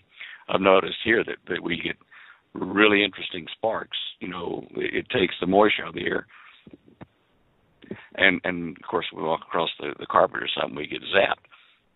So contrary to what you would think, the air is drier, and that will allow static charges to build up, and perhaps that was it over that area you're talking about. It seemed to be localized. It might be something to do with the electrical signature of the ground, versus the cloud that's overhead. Again, kind of a guess, but I've never seen a snow devil, and that's interesting. See 2 or 3 of them in the space time you're talking about.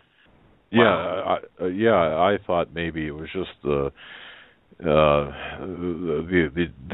two had buildings around it, houses, and it was they were somewhat confined, or relatively confined. The third one was more in an open field, and when I say open field, I'm talking perhaps maybe 3/4 or half the size of a football field, and then trees maybe. Trees on one side, and then the road, of course. But it was more into the center of this field. It was just really kind of weird.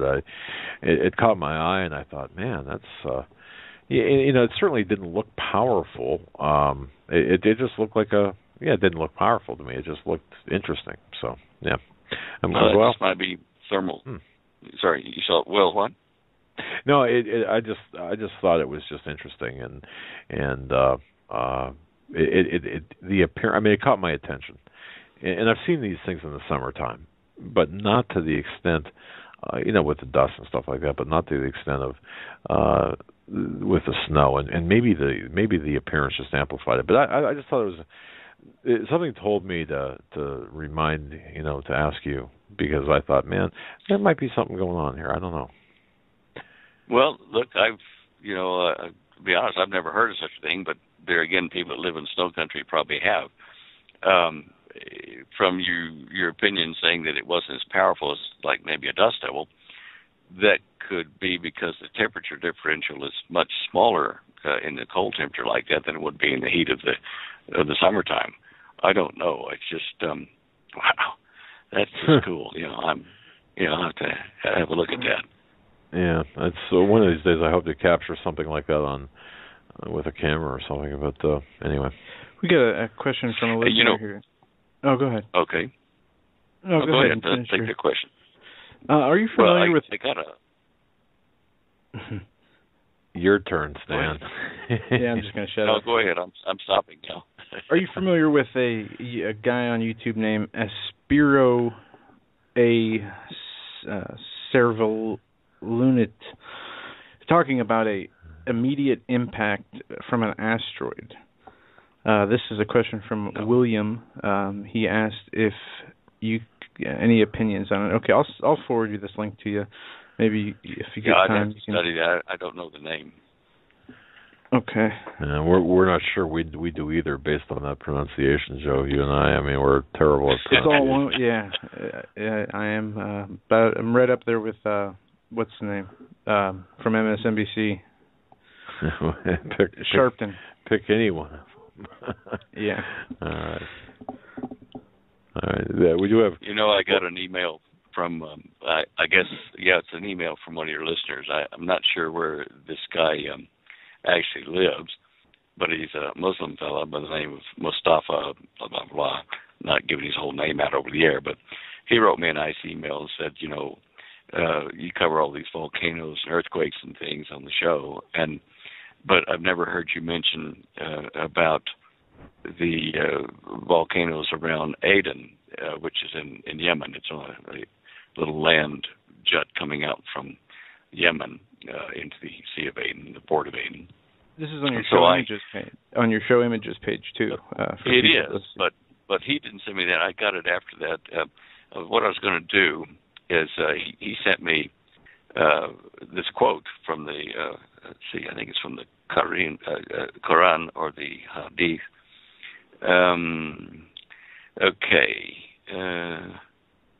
Okay.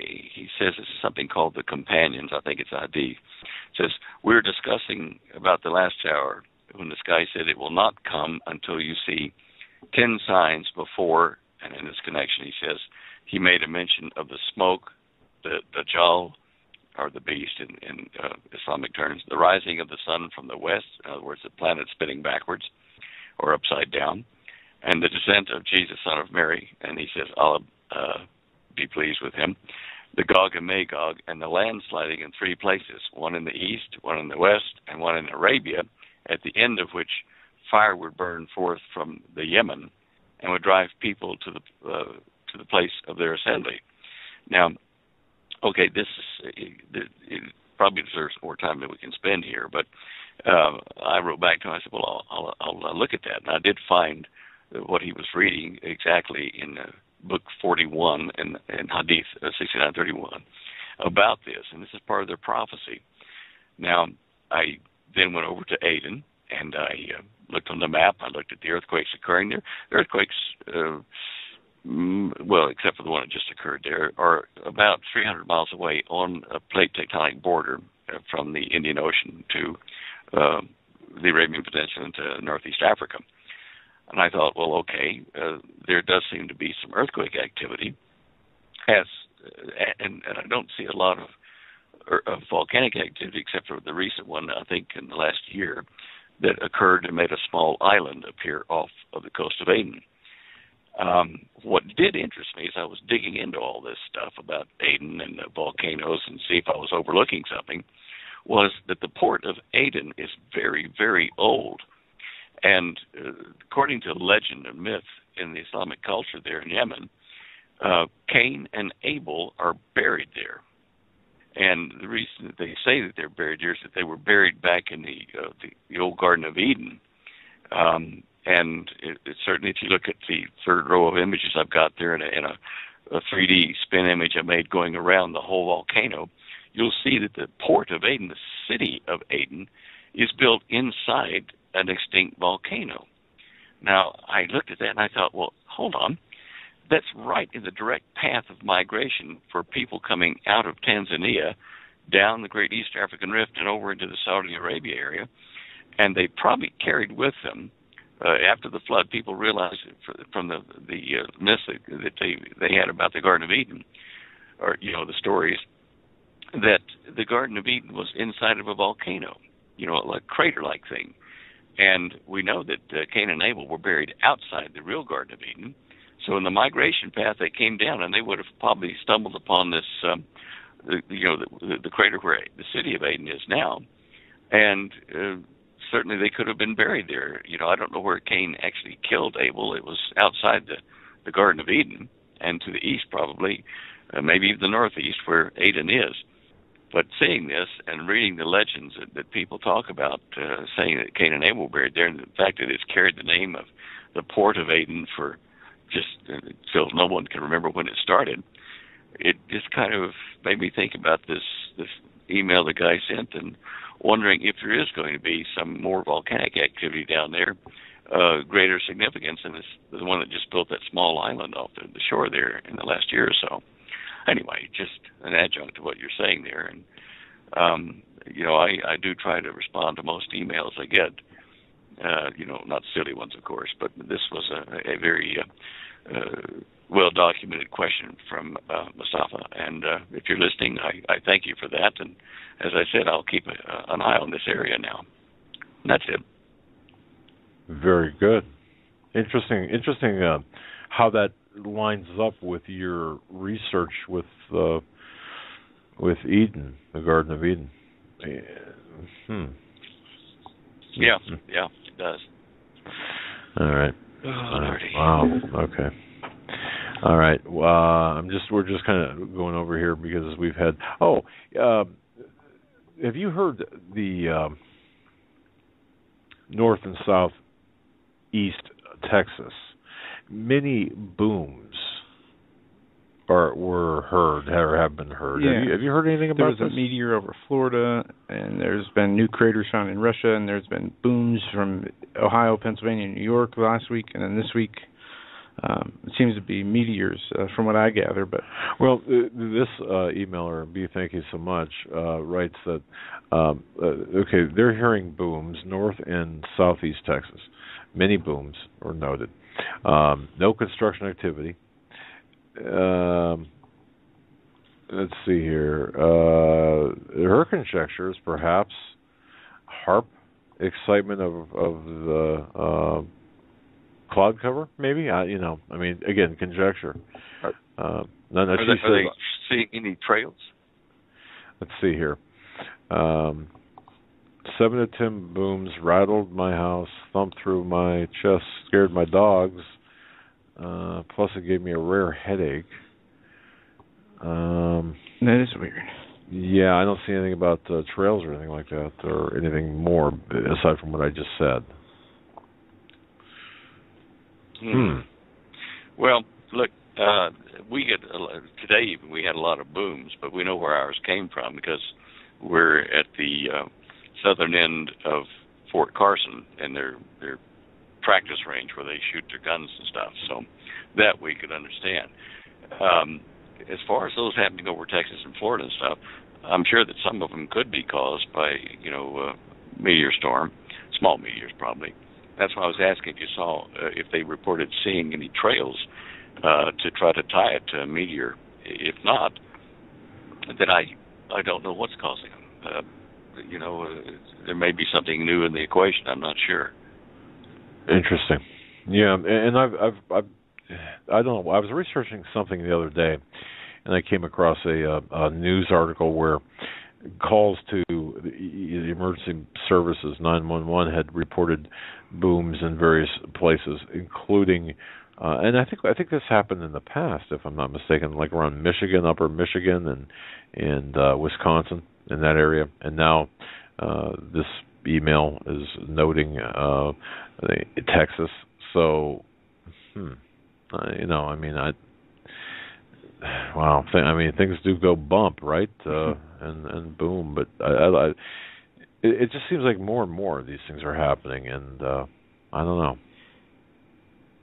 I got like an email from Daniel, one of your listeners, and I don't know that they sent it to you or they sent it to Larry and Augusto, but it's a video taken of an object in the sky, and from several angles, this kind of yellow-orange circle, like sphere, is in the daylight. And when you zoom in on it, it's not like a normal lens artifact.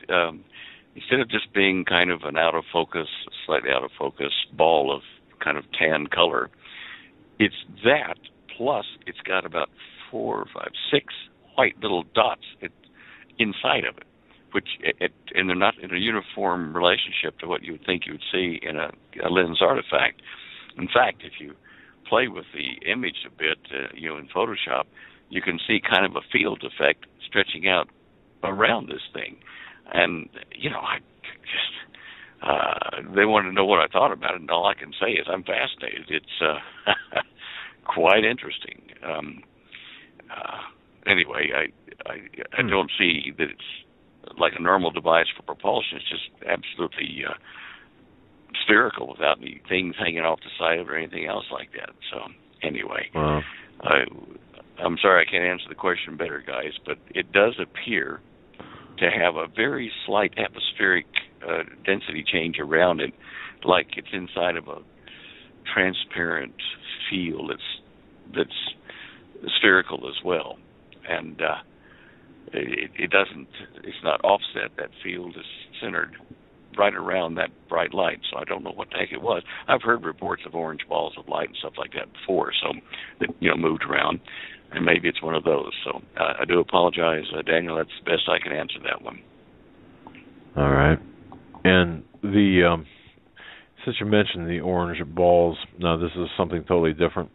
And I remember as a young child, my mother talking about ball lightning and balls of lightning. In fact, one of her friends, I think she was Bridge Club or something, whatever they were playing back then, had one of these balls of lightning go through her house, and my mother thought that she was just absolutely crazy.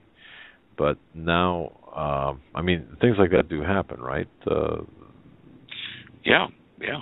Okay. In fact, I've studied that phenomenon for quite some time, and I heard another report, where the guy was in his house, and it was a big thunderstorm. Now, I don't know was there a thunderstorm when that one went through your mother's friend's house? Oh man, I don't remember. I remember okay.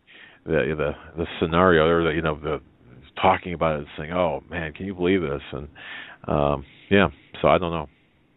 But I will say that these things basketball. I can tell you that I remember her talking, and it said it was about the size of a basketball, and it had a bounce to it. Beyond that, okay. I think what happens is you'll get a very energetic lightning discharge, and near where the ball lightning appears, and the prevailing wisdom, as far as I remember, is that the electrons coming down hit the ground so hard that it splashes up clusters of, say, protons or positrons, and because they're in a cluster and yet they are attracted to each other by some mechanism, I'm not sure what, they form a spherical shape because it's equal pressure, and they're pressed against the charge in the area and the air around them, and it's spinning inside. It's like turbulent motion inside, like a couple of vortices, I think, like a splash drop. And if you look at that in slow motion, you'll see how when a drop of water hits something and splats and then punches up a little ball up above it, that there's convection currents going up inside that ball of water to keep its shape. Like bead water, that rainwater on the pavement, sometimes you see little beads of water dancing around. It's that kind of a thing, but the beads are ball lightning. And some reports have said, okay, large, 6 to 12-inch diameter charges, these ball lightnings, come right through a closed door in a house and drift around slowly and then go over to the kitchen, to the faucet, the metal faucet, and discharge into that, and maybe overheat it a bit, but that's about it. So I think that's what we're seeing is, as far as ball lightning, is that it's an electrical event caused by a very energetic burst of lightning nearby, whether it's cloud to cloud or whether it's cloud to ground and vice versa. But whatever it is, releases a series of charges in a cluster, and they form this spherical shape, has equal pressure in all directions around them, and it forces them together because of the probably the same kind of charge in the air around them. But these are just more energetic than that, so they encapsulate themselves because of their actual physical spin inside that spherical shape. Anyway, that's best I can tell you. I've even heard of squeezing through a keyhole, believe it or not, and then reappearing on the other side. So interesting. It probably would scare the heck out of a cat, or the cat, or the dog, right? Yeah. My goodness. Yeah. So, all right. There are a lot of mysteries out there. A lot of mysteries. Yeah. Yeah, and it's good. Talking about this, it's just, to me, this is refreshing to learn things like this and to talk about atmospheric, earthly phenomena, things that, who knows? Well, it's the curiosity in us, and as long as we don't just poo-poo ideas on the subject and keep looking, we will eventually find answers to these questions as our knowledge increases, as a race, or, type of being, or whatever we are. But anyway, look, I encourage people to be scientific and to not go off half-cocked, but to do research and try to figure out from what data are available on the Internet and in books what these things are. What the unknown things that occur are, the mysteries.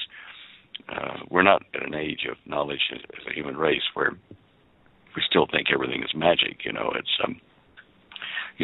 or an act of God or something. There are things that do happen regularly that we can now scientifically analyze and say, okay, well, this isn't some spooky thing. This is a result of tectonic plate pressures or differential temperatures making vortices that are tornadoes, and I suppose snow tornadoes that are snow things anyway, but I don't know. Snow-nados, yes. Yeah. Did that join with the land of Canes? Yeah. All right. They're just, as long as you don't lose your curiosity, you gotta keep that. That's what keeps you young. That's right. I agree, and it's fun to learn. It is, and it's fun to. Yeah, it's fun to learn, and it's great to talk with a person like yourself who's got the answers and who explains things in a way that even I can understand them. So that's great. That's good. So Joan, if you can explain it so Joan and I can understand it, then we're relatively certain everyone else can understand it as well, and we appreciate that. Well, a lot of the times I explain it to you or to Holly or friends around, and I'm learning as I explain, because I'll be drawing facts together to answer a question. I think, I never thought about that before. And so we all profit from something like that, where we discuss an event or, an effect. And so we all learn together. Indeed. Well, Stan, my gosh, we went through another hour already. You're an hour older. And just still thinking about that birthday party you had last week or 2 weeks ago. It was great. It was fantastic. My goodness. Did everyone make it home okay? And everyone? Yes, they did. I checked with everyone, and the guys in Australia are already planning next year. 2016, I think they're talking about late 2016 to do a return visit. So Cool. Yeah, we've got 2 years warning now. Yeah. Yeah. Well, God, but anyway, God we'll bless be you. fun. Well, when God bless thank you guys so much. Keep an eye on Israel. We didn't even get to covering much on that, but things there are heating up. And do I have about a minute left or something? Or? You can take it. You can take as much as you want. Yeah. All right. Well, I've been watching this ISIS thing, and Holly's writing some stuff up on the ISIS and the beheadings and that kind of thing. I got to thinking about the World War III situation. I heard you on Coast last night where you were talking about that and saying that we are already in World War III. It's the lead up to it, in my opinion. It's like waiting for the Balkan powder keg to explode. You know, tensions are mounting and things are starting to happen. That we see that there are ground forces moving and ISIS is, beheading people, and it's getting serious. And I thought, okay, so the Middle East situation between Islam and Judaism, Christianity, that will come to a head. And I suspect that the global manipulators who have, don't get me wrong, but they are Zionists in amongst them. And that's not the Jewish people. That's just the Zionists. And they have long planned on one last great major conflict between the nations of the world. And I think they're using this issue in the Middle East, the peace treaty, and the things that Israel and Iran might do to lead up to that treaty being drawn. They're using that as an effort to bring us to the edge of World War III so that people will panic and will accept this to avoid nuclear conflict all over the planet. We may see a nuclear bomb drop, but they're going to use it like the assassination of the Duke. For the Balkan powder keg, they're going to be doing that with something related to the Israel-Iran and Israel-Palestinian situation. And so I agree with you. We're entering into that World War III stage, but how far the planners, the globalists, will allow it to go is another issue.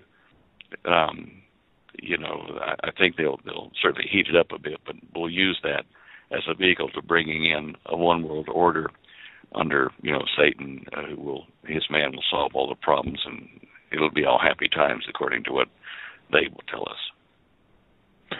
Very good. Watch Israel. Watch Israel, indeed. Did I do okay on that, on Coast? Do you think? Oh, yeah. Okay. I went through it today again on the computer, on the playback, and I was listening to it as we were laying down to go to sleep this morning, I guess it's this morning, a little bit later, 11:30, something like that. And I'd missed a couple of parts of it, so I listened to the whole thing when I got up, and that was good. All right, I'm glad you had the time to. Yeah, it's interesting because, you know the drill. Sometimes when they say, come on and we'll talk about this never comes up. It's always that. So anyway, it was kind of a weird different turns. But, how much warning did they give you before you went on air? 4 hours, 5 hours, maybe. Yeah, an hour before the show.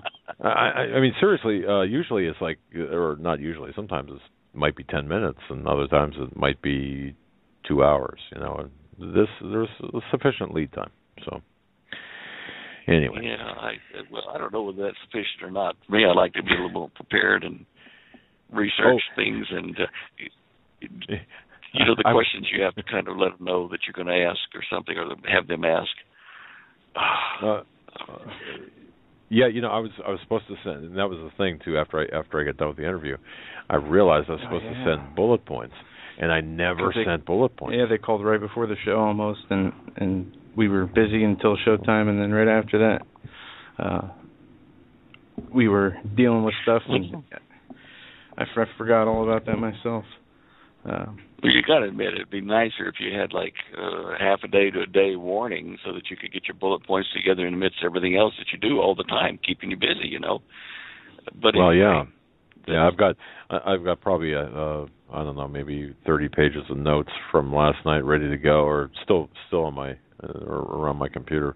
But anyway, that I could grab in anticipation of where the conversation was going. But I'm glad. Had I known you were listening, I'd have been more nervous then.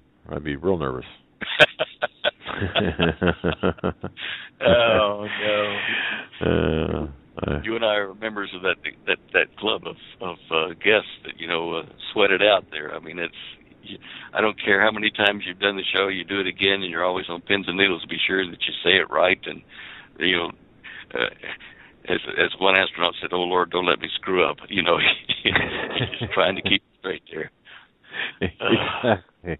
Yeah, and yeah, it's always, I don't know, it's all these neurons and synapses firing in my head, thinking, okay, I've got to be, you just have to strike the right tone and just go down the right road, and I don't know, it's just, yeah, anyway. Well, God bless you, my friend. All right, I'll let you get on with the show, and thank you for having me on. God bless you now. And Stan, before you go, we're going to have to call you out next week. We're going to be in Florida. Yeah. We don't know what we're going to do yet, but we will give you ample notice. Yeah. If we're changing anything, okay? Okay, next week. Next week will be the 3rd, wouldn't it? Mm-hmm. All right. So you'll call and let me know about that, or what? Yeah, we'll let you know before the weekend comes. We're trying to pin down, actually, travel. We don't know where we don't even know what city we're going to be in on the 3rd, right? Yeah, we do. We should be in Florida. If I'm leaving Friday, you're leaving Saturday. We both should be in Florida by the 3rd. You don't know where I'm going, though, first, before Florida. I don't know. We'll have to let What's you know. happening in Florida? It's a Prophecy in the News conference. Okay. That's right. That's right. And if we're lucky, we'll get to meet you in Pikes Peak in the later this summer or early fall. Yeah, if things work out, right? Well, if they hold another one, I don't know. I haven't heard whether it's going to be another one this summer, but who knows? All right. Certainly close to home. It's nice. Yeah. Well, that's great. All right, we'll give Holly our best, and God bless you. Thank you so much, and until next time, we'll talk soon. All righty, guys. Night. All right. Thanks. Thanks, Dan. God bless. That was Stan Deyo on Tuesdays with Stan here on the Hagmann Hagmann Report. We're going to take our top of the hour break. We're going to come right back and jump into phone calls from our listeners. 40 minutes after our overlap with Stan, he was joining us in the last hour and 15 minutes or so. If you joined us late, go back and definitely listen to the archive of that. Covered many issues from the methane, sinkholes, the solar cycles, what's going on in the sun, and the earthquakes, and a whole bunch of other things. So if you join us late, definitely catch the archive. We're going to be taking phone calls this hour, and you can give us a call at 661-244-9839. That's 661-244-9839. We're going to go to area code 814, which is a familiar area code. 814, you're up first. You're live on the Hagmann and Hagmann Report. Hi, Doug and Joe. How are you? Good. How are you? Very well. Wonderful. This is Melissa from McCain. Sure. Listen, I wondered, Doug, I heard you talking about the dust nados or the dust devils or the snow devils. Right. I saw them here too. I saw the exact same thing, like going through my front lawn. So it wasn't only wherever you were. I don't know where you were, but it wasn't only wherever you were. It was here too. It was going through my backyard and my front yard, like at the same time. Yeah, it's interesting to watch, isn't it? I mean, they're interesting. It looks like mini tornadoes, and I've seen dust devils. I just never saw snow devils before. I never saw them either. And another thing that's been going on here, at least, and you guys may have seen it if I look out my front window, which is facing the road. I'll just say the road. Okay, if I look at my front window, there's like a reddish dust in the sky. Do you guys know what that is? Or have you guys seen that? No, I haven't seen that. It's like a reddish, the last 3 weeks, I would say. It's like a reddish, it almost looks like dust. It's like a tint. My son says it's a tint. But it's like a reddish tint in the sky, like over 79, like in that area. And then if I look at my back window, it's like a regular night sky. Huh. And then my son lately has been seeing, those bouncing balls that you guys have said. My son has been seeing those down at McCain Park, and we couldn't figure out what they were. You mean the he said, ball Mom, lightning they're freak. Yeah, that Yeah. you guys were talking about.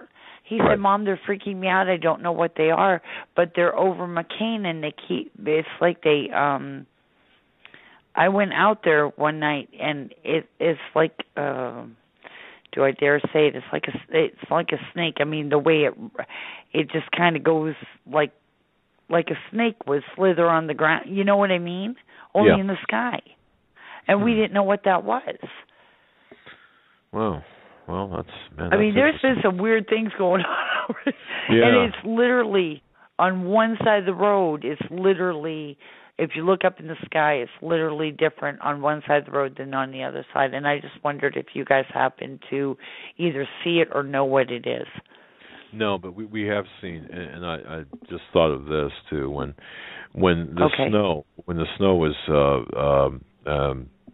coming into Buffalo back in November, when they had that really horrific snowstorm, pile up against the doors and stuck traffic, you could see, and it was very clearly demarcated. The wall, you could see the wall of snow. In fact, it should still be on the internet. But I would perhaps wonder if it. I don't want to say a stalled front, but something that would be more weather related.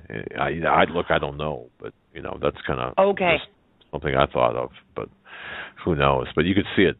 If you just search out images for Buffalo, New York snow wall of snow, you'll see it. And if it looks like what you're looking at. Well, thanks for the call. Appreciate it. And some people in the chat are saying if you can get a video camera and get some pictures if you get a chance.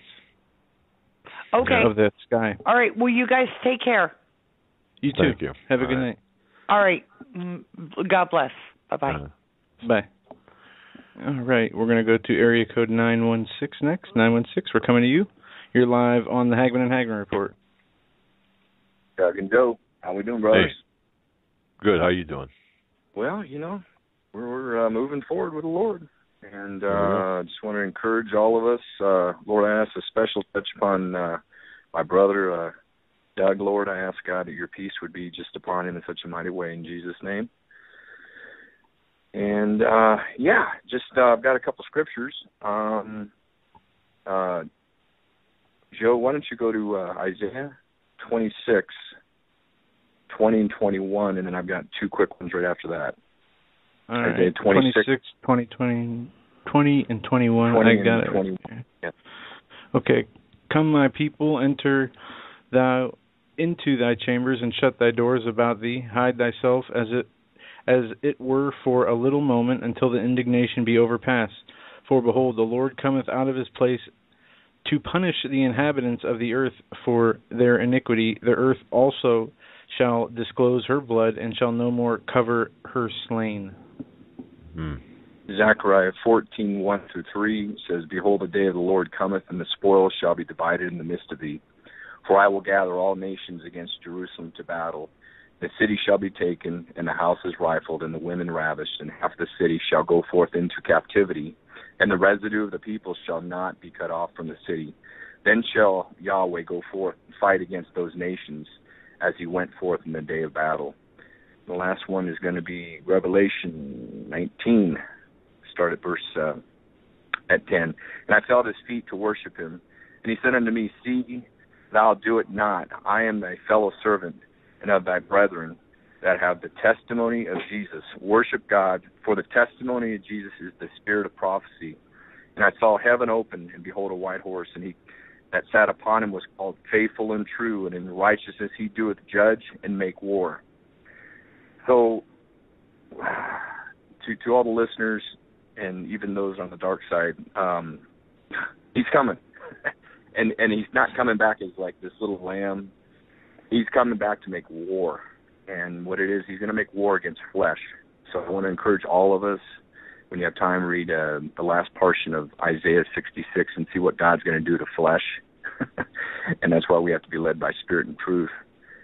And The reason why so many things are going, because God is pouring out His Spirit upon all flesh right now. And He's doing a marvelous thing, and it's all done by design.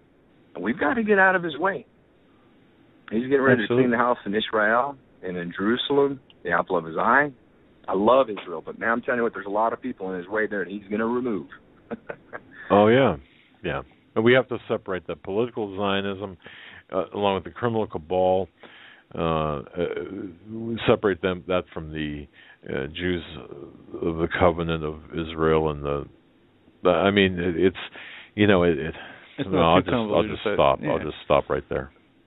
So. Oh, amen, amen. And what it is, you always got it all figured out, and He's going to expose, the truth. He's going to expose all the deception, and as all of us listeners and all of us as followers of Christ, we have to be entrenched in His Word. We need to be entrenched on our knees to just continue to worship Him in spirit and truth.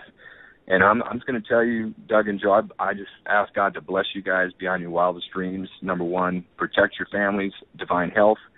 But I can tell you over the last 54 days of this year have been the most peace and rest that I've ever had in the Lord since 2004. And it's not that there hasn't been crazy stuff going on, because it's been wacko, but I've just had this peace and this rest. One quick testimony. Yesterday, I went golfing with a group of men from our church, and we were on the 9th hole, ready to go back down the hill.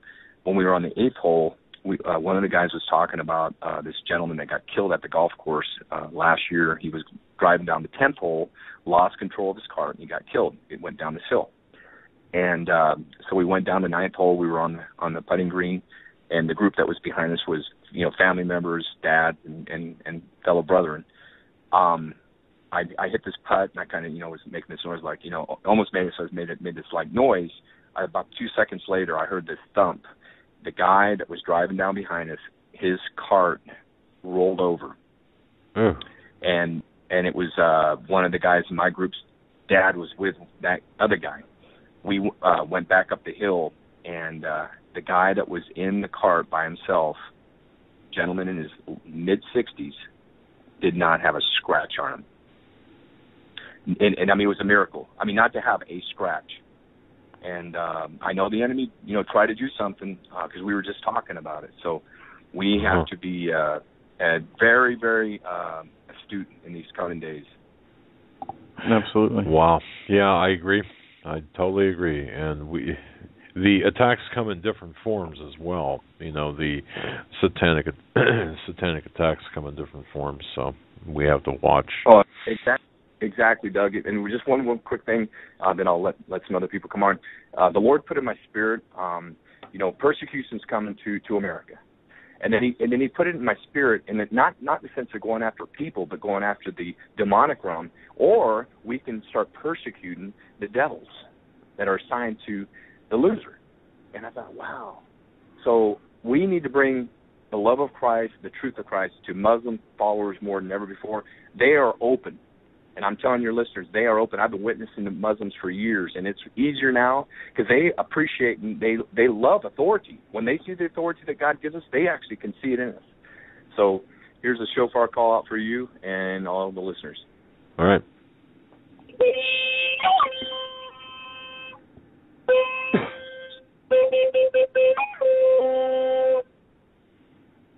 King Jesus. Love Amen, you. brother. Thank you. Thanks. Have a good night.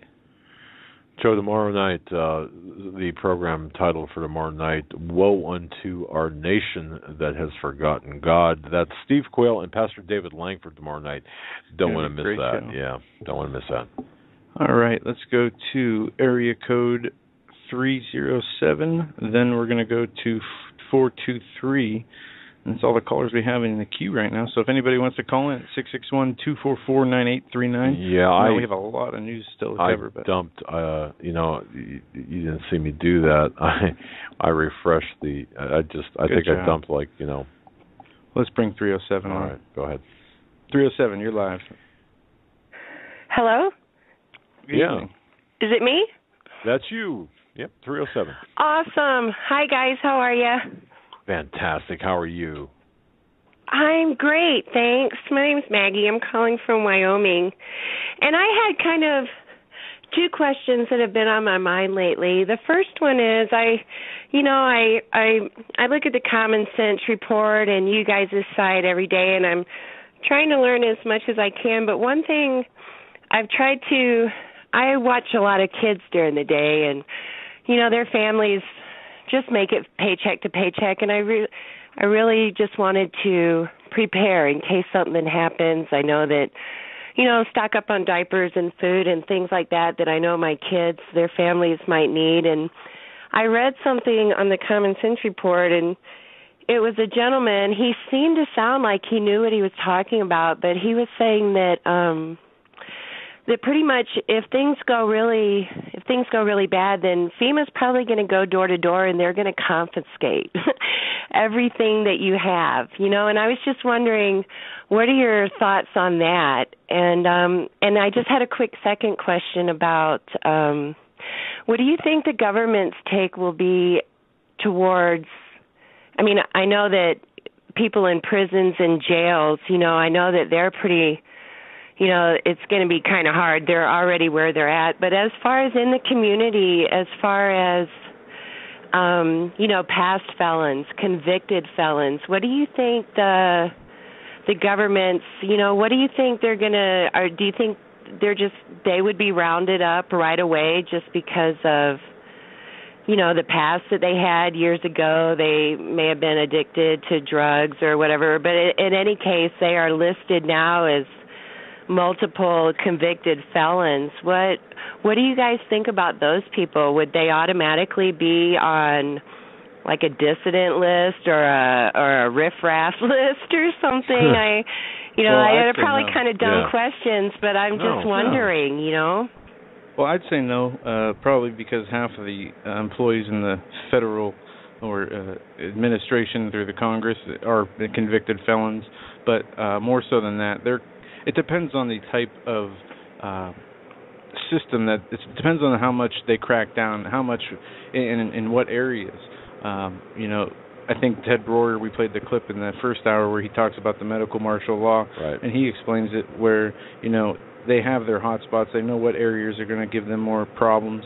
It's going to be the bigger cities. It's going to be the bigger population centers that they hone in on, and they're going to be able to control huge amounts of people that way. So I don't think it's going to be based on criminal history. I think it's going to be based on your religion and your current ideology towards the adaptation of a new religion or new system.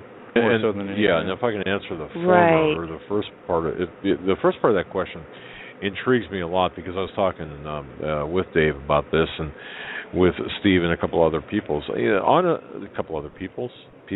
Wow. Sorry. Okay. A couple other people as well. For FEMA to go door to door, to me, would be a logistical nightmare. That's number one. Number two, they would receive or they would encounter such resistance from the people, I believe, barring something really far out there, that I don't believe would be effective. So, to me, the least effective thing would be some sort of door-to-door confiscation of goods. Yeah, that gives people a heads up. Yeah. You see them coming a mile away. Well, and I was just wondering. I was just wondering because I'm in a kind of a small town, and we're not. We're just a few hours from Denver, and you hear about so much going on there. And I was, but I know when I first started trying to prep, I was really. I have so little money, and I'm like, I'm really not going to make much headway, and I know I really felt God telling me, you know what, I can make a battery last for 5 years, Maggie. I can make, you know what I mean? But I just, I was just kind of wondering, because, to be truthful, I'm a multiple felon. I'm almost 50, but I spent most of my life a criminal and a drug addict, and I've been in lots of jails and prison a few times, and I just was kind of concerned if maybe I should just start shipping it straight to them, just giving them the stuff. If, and saying, hey, look, put this up because I maybe if things go bad, I might not be in this house very long at all. I might be one of the first ones to go, not just because of my background, but just because of, where I go online and what I do. It's pretty obvious, who I love and trust, and I trust God, and but I live in a sleepy town where churches here they don't want to touch this subject, They just want to tell you how much God loves you, and, they want to make sure if you haven't said that prayer yet that you do, and I really believe it's much more than just that, and I think I live in a town full of people that really think that all of this is, it's like something from a movie, or it's something that, our churches don't, they don't really preach repentance even, or, you don't get that David Wilkerson or that Paul Washer kind of preaching that just makes you hang your head and know that you need God, and I just worry, for my town and the families that I deal with. I want them to have what they need and be okay, So I was Maggie, wondering what you guys thought. Well, if I can be a little bit more presumptuous, let me ask a different question or suggest a different question maybe you should be asking yourself, and maybe you already have, and I suspect you have, but have you changed your lifestyle and repented and changed your whatever conduct that led you onto that path of kind of self-destruction? Well, I would. There was a time where I would have liked to said that I did anything. I was a runaway as a kid and on the streets, and I got involved with criminals early, and I just lived a whole life of destruction. My life really was just one train wreck after another, and it was just a few years ago I was trying to deliver a stolen car, actually, from Minneapolis to Tucson, and I really had that feeling that these people I was going to interact with, I really had this feeling that I wasn't coming back. I wasn't, but I thought it was because I was going to die, and I was so strung out and really dead already. The police officer at my sentencing hearing, because they sent me to prison in Utah, and he told the court that I had been in jail for a couple of months already, so I'd had some rest and I'd gotten healthy, and he told the judge that it was the most surreal traffic stop of 30-something years in law enforcement. He said when he walked up to the side of the van, he thought for a moment he'd pulled over a cadaver. So, I know I was close to death, and I know God just physically picked me up and put me in timeout, and He did amazing things in my life while I was in prison, and I've never been the same, and all my life I was always homeless, and I was always living on couches or, stealing to live in a motel, and it was just, I can barely relate with that life anymore. And when I look back on it, it just doesn't seem real to me almost, but I know that it was. And, I live a different life now, and I still have kids that won't talk to me, and I'm not allowed to see my grandkids. It's just the way that it is. They were tired of drugs and jail and criminals, and I didn't do anything though. All my life I wanted to live differently, and I couldn't make right choices, and I couldn't make the right sacrifices, and parts of me were just broken, and I couldn't bond with even my own kids correctly to make them the number one priority that they should have been. And now all I can do is I pray, that God will stand in the gap and chase them down like He did me, because some of my kids I know are living, are not as badly as I was, but they're not convicted. They don't know, they don't know that they're living wrong, and they don't want to hear anything I have to say, and so I just have to trust Him for that. But I do live. I'm a member of a church, and God, I realize I may have forfeited my kids and grandkids, but I pray that I can see them in eternity, and God's been merciful with me, and He's addressed that need in me to love somebody, care for somebody. And he's brought kids into my life that some of them have difficult home lives, and the time they spend here with me is a big deal to them. But I've done nothing. I've only just submitted and agreed that my life really sucks, and I've made a mess of everything, and I have no idea. I mean, even now, I can't. I have no power to do anything in my life. It's all the Father and my Savior, and I wish I was a better Christian. Some people look at me, and I still have some mannerisms, and even just physical mannerisms that and they point to a different life, And I've had some people tell me, you don't seem like a.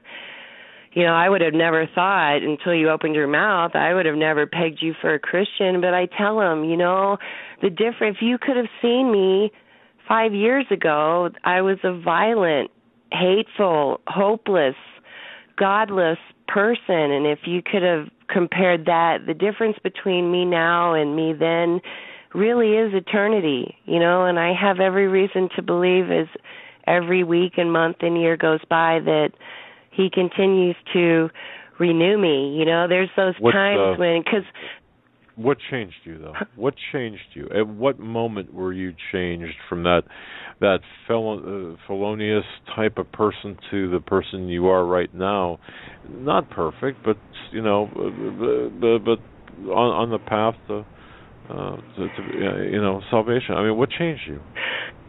Well, I think it was kind of a process that I went through in prison because during my life I was involved in, occultism and New Age. I read tarot cards and runes for people, and I didn't realize it until I became more knowledgeable, but I actually used a kind of, I don't know where I learned it from, but I used a kind of spell casting. I was heavily involved in organized retail theft and across state lines, and I didn't realize what was going on until I got to prison. And even then, it wasn't an overnight thing. All I knew was that, hey, I'm in my mid-40s, and I've been in county jails in, dozens of states over the years, but here I am finally in prison. And do I want to come out a better criminal, or do I want to come out a better woman? And that was the first step. I wanted to know what it felt like to be a person of integrity.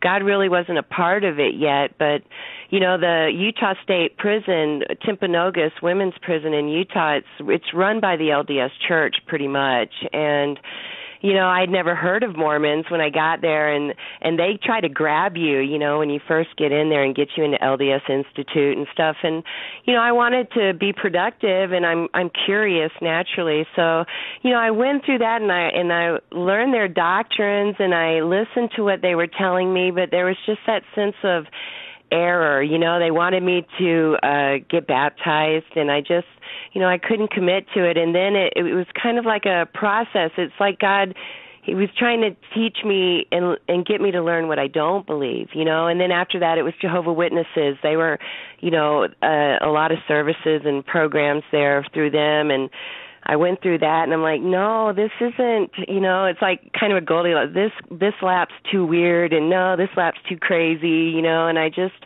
and it just came full circle until finally I got to the point where, I was in my cell, and I just had this feeling. I was looking, it was dark, they had turned the lights off, and, when they come by to do their rounds, they'll walk by your door, and you see the shadows of the light under the door, and it just came to my mind, about, how Joshua, they said, well, we went into the land and we're like grasshoppers, and it just, I had this moment in the cell there. I got this picture like me, like this grasshopper, and, for years, God, Jesus had been sitting there and watching me just hop everywhere like crazy and bump into this wall repeatedly and, run around this corner. And I just felt like he'd been watching me for so long. And finally I had gotten to the point where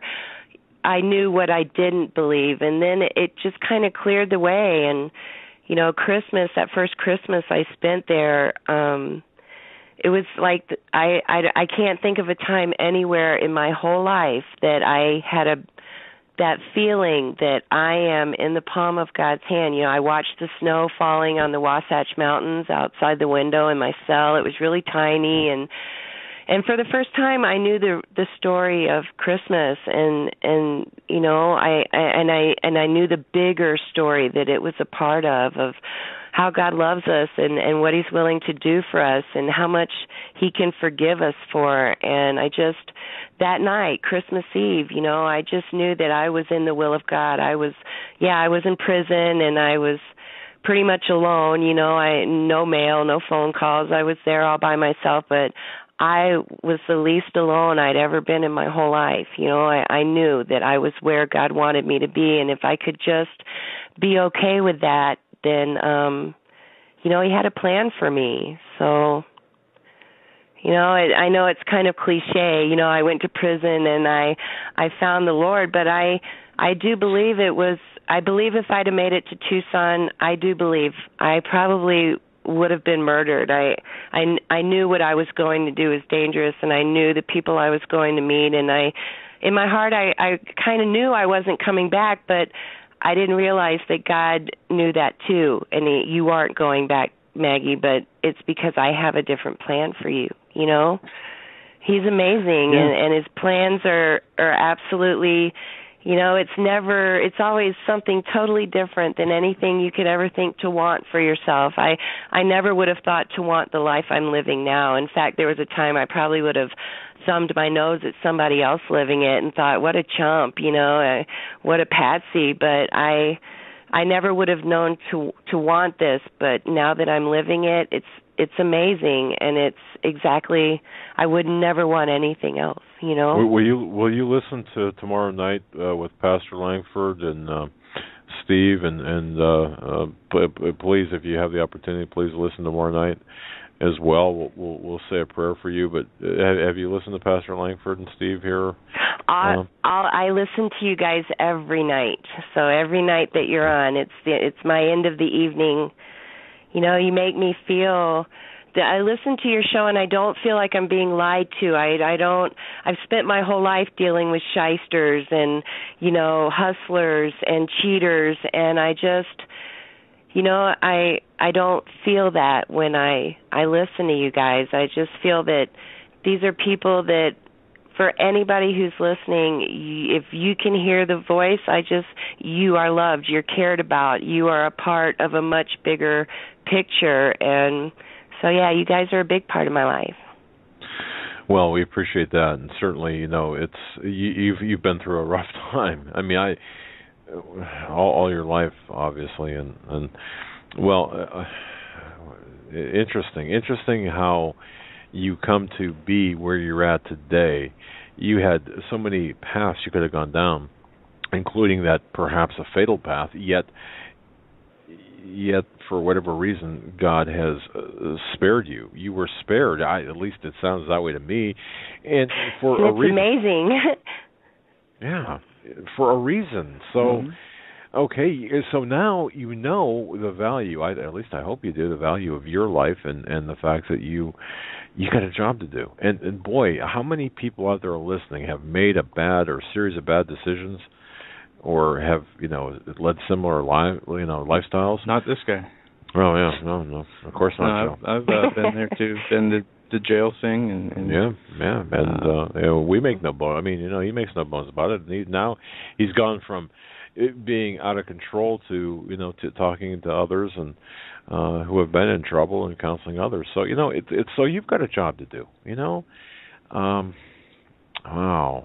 Man. Yeah, I think my kids are kind of my ministry. I know what it's like to, have a bunch of kids and if you're not really skilled, then the jobs you get will barely pay for childcare. So I just try to take as many kids as I can and charge that you live as simply as I can, and try to pass that relief on to the parents. And it's a little. I kind of, I've talked to my pastors a little bit, but and then they're not really. They're of course they're cordial. They'll listen, but it's not really a conversation that you can tell they're eager to get into. And I've kind of been messing around with the idea of seeing if I can, like buy a half a page on our little newspaper here in Riverton or something, just to say, and I kind of got an idea of the words God would have me say, but just just to like a fireside chat with my community, no names or anything, but just like, hey, do you know him? Do you really know him? Are you really, every day are you wondering what he wants of you, and I just see a lot of sleeping Christians, I think, and sure. I'm not one of those ones that like the smoker who quit smoking and now wants to lecture to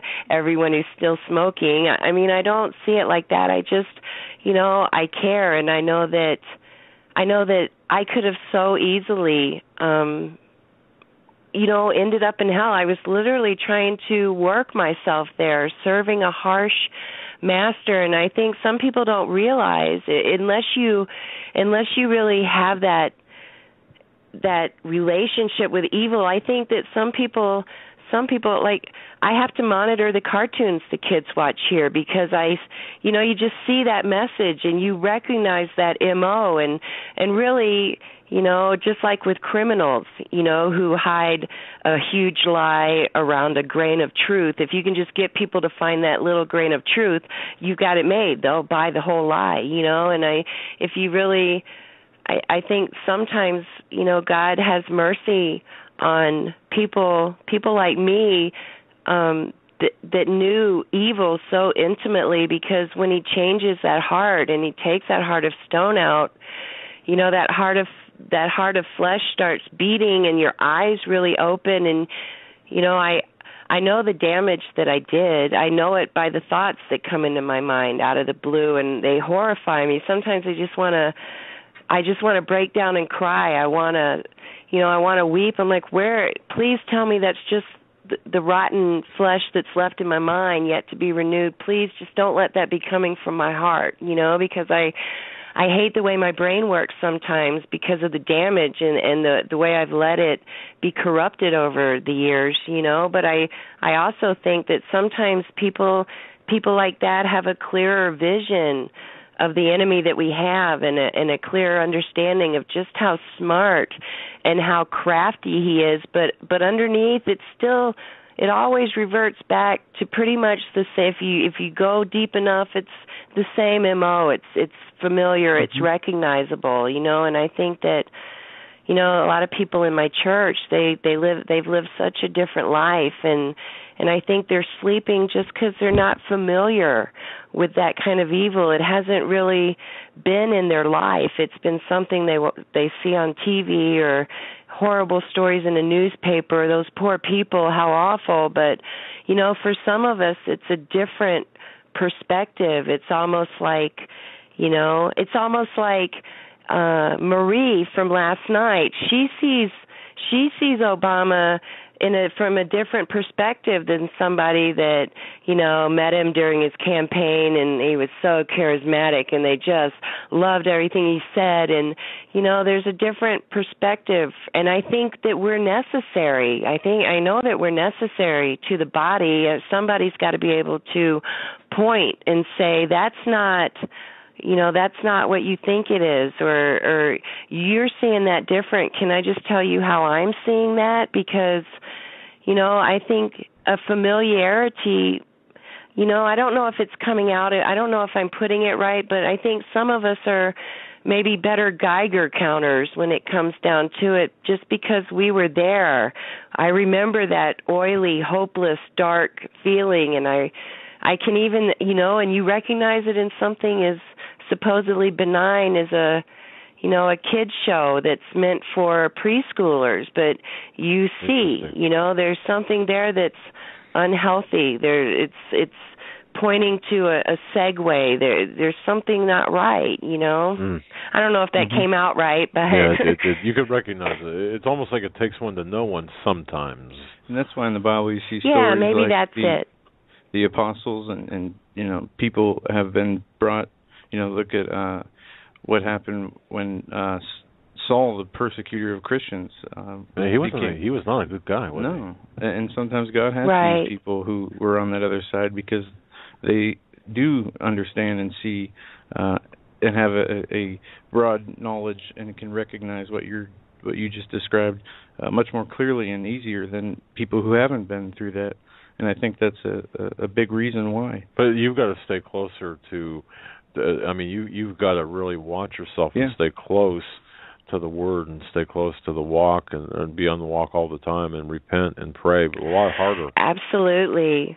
You know, just like I tried to explain to my kids, you know, they're all grown. They have kids of their own, but, you know, I've tried to, you know, in emails and stuff, just put it out there that you have to be on guard. Between me and their dad, they're susceptible. They're always going to be more susceptible to drug addiction and even certain mindsets. I believe in, you know, that generational thing. Something can get started and you don't realize you're doing it, but you pass it on. And I see that in my kids sometimes. But I know I have to totally police myself. I have a big sign over my TV. I will set no evil thing before my eyes, you know, and I got rid of the cable. So anything the kids watch while they're here, it has to be deliberately looked for and found online, and then I'll shoot it to the TV. But I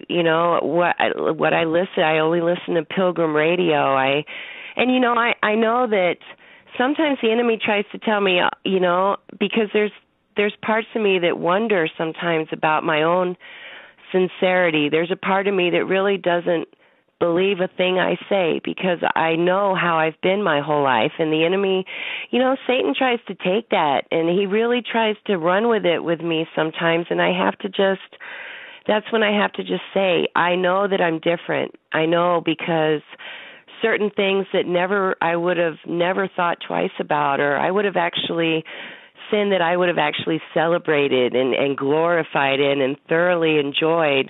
I'm not able to do that. You know, I hear and see some things and immediately I recoil and immediately. So I know he's renewing me.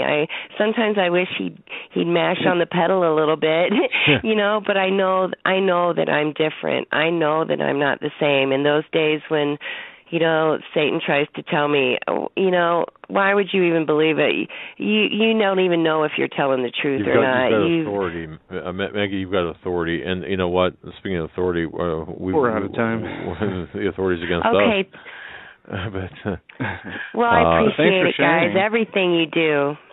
Well, we appreciate your call and the sharing. And please keep very close to Pastor Langford, Steve Quayle, their ministries, and pray like you've never prayed before. I mean, that's because, and you know, we all backslide, right? I mean, we all do that, and we all have that tendency, that propensity to go backwards. But the only thing that we can say is we're so glad that you're with us in the manner that you are, and man. Oh, just please, you know, let's keep in touch. Let's keep in touch, and let us know how you're doing, because I will. You guys are awesome, and you know, without you guys, I'd sit at home alone every night, and so you're my friends, you know, and you're a big part of my life, and I just want to say God bless you and thank you, and you know, I'll listen to you guys tomorrow night. I'll see you tomorrow night. We'll put it that way. All right. Well, thanks for being a member of our family, and God bless. Have a good night, folks. That'll do it. We're up against the end of the show. God bless. Until tomorrow. Stay safe. We're out of here.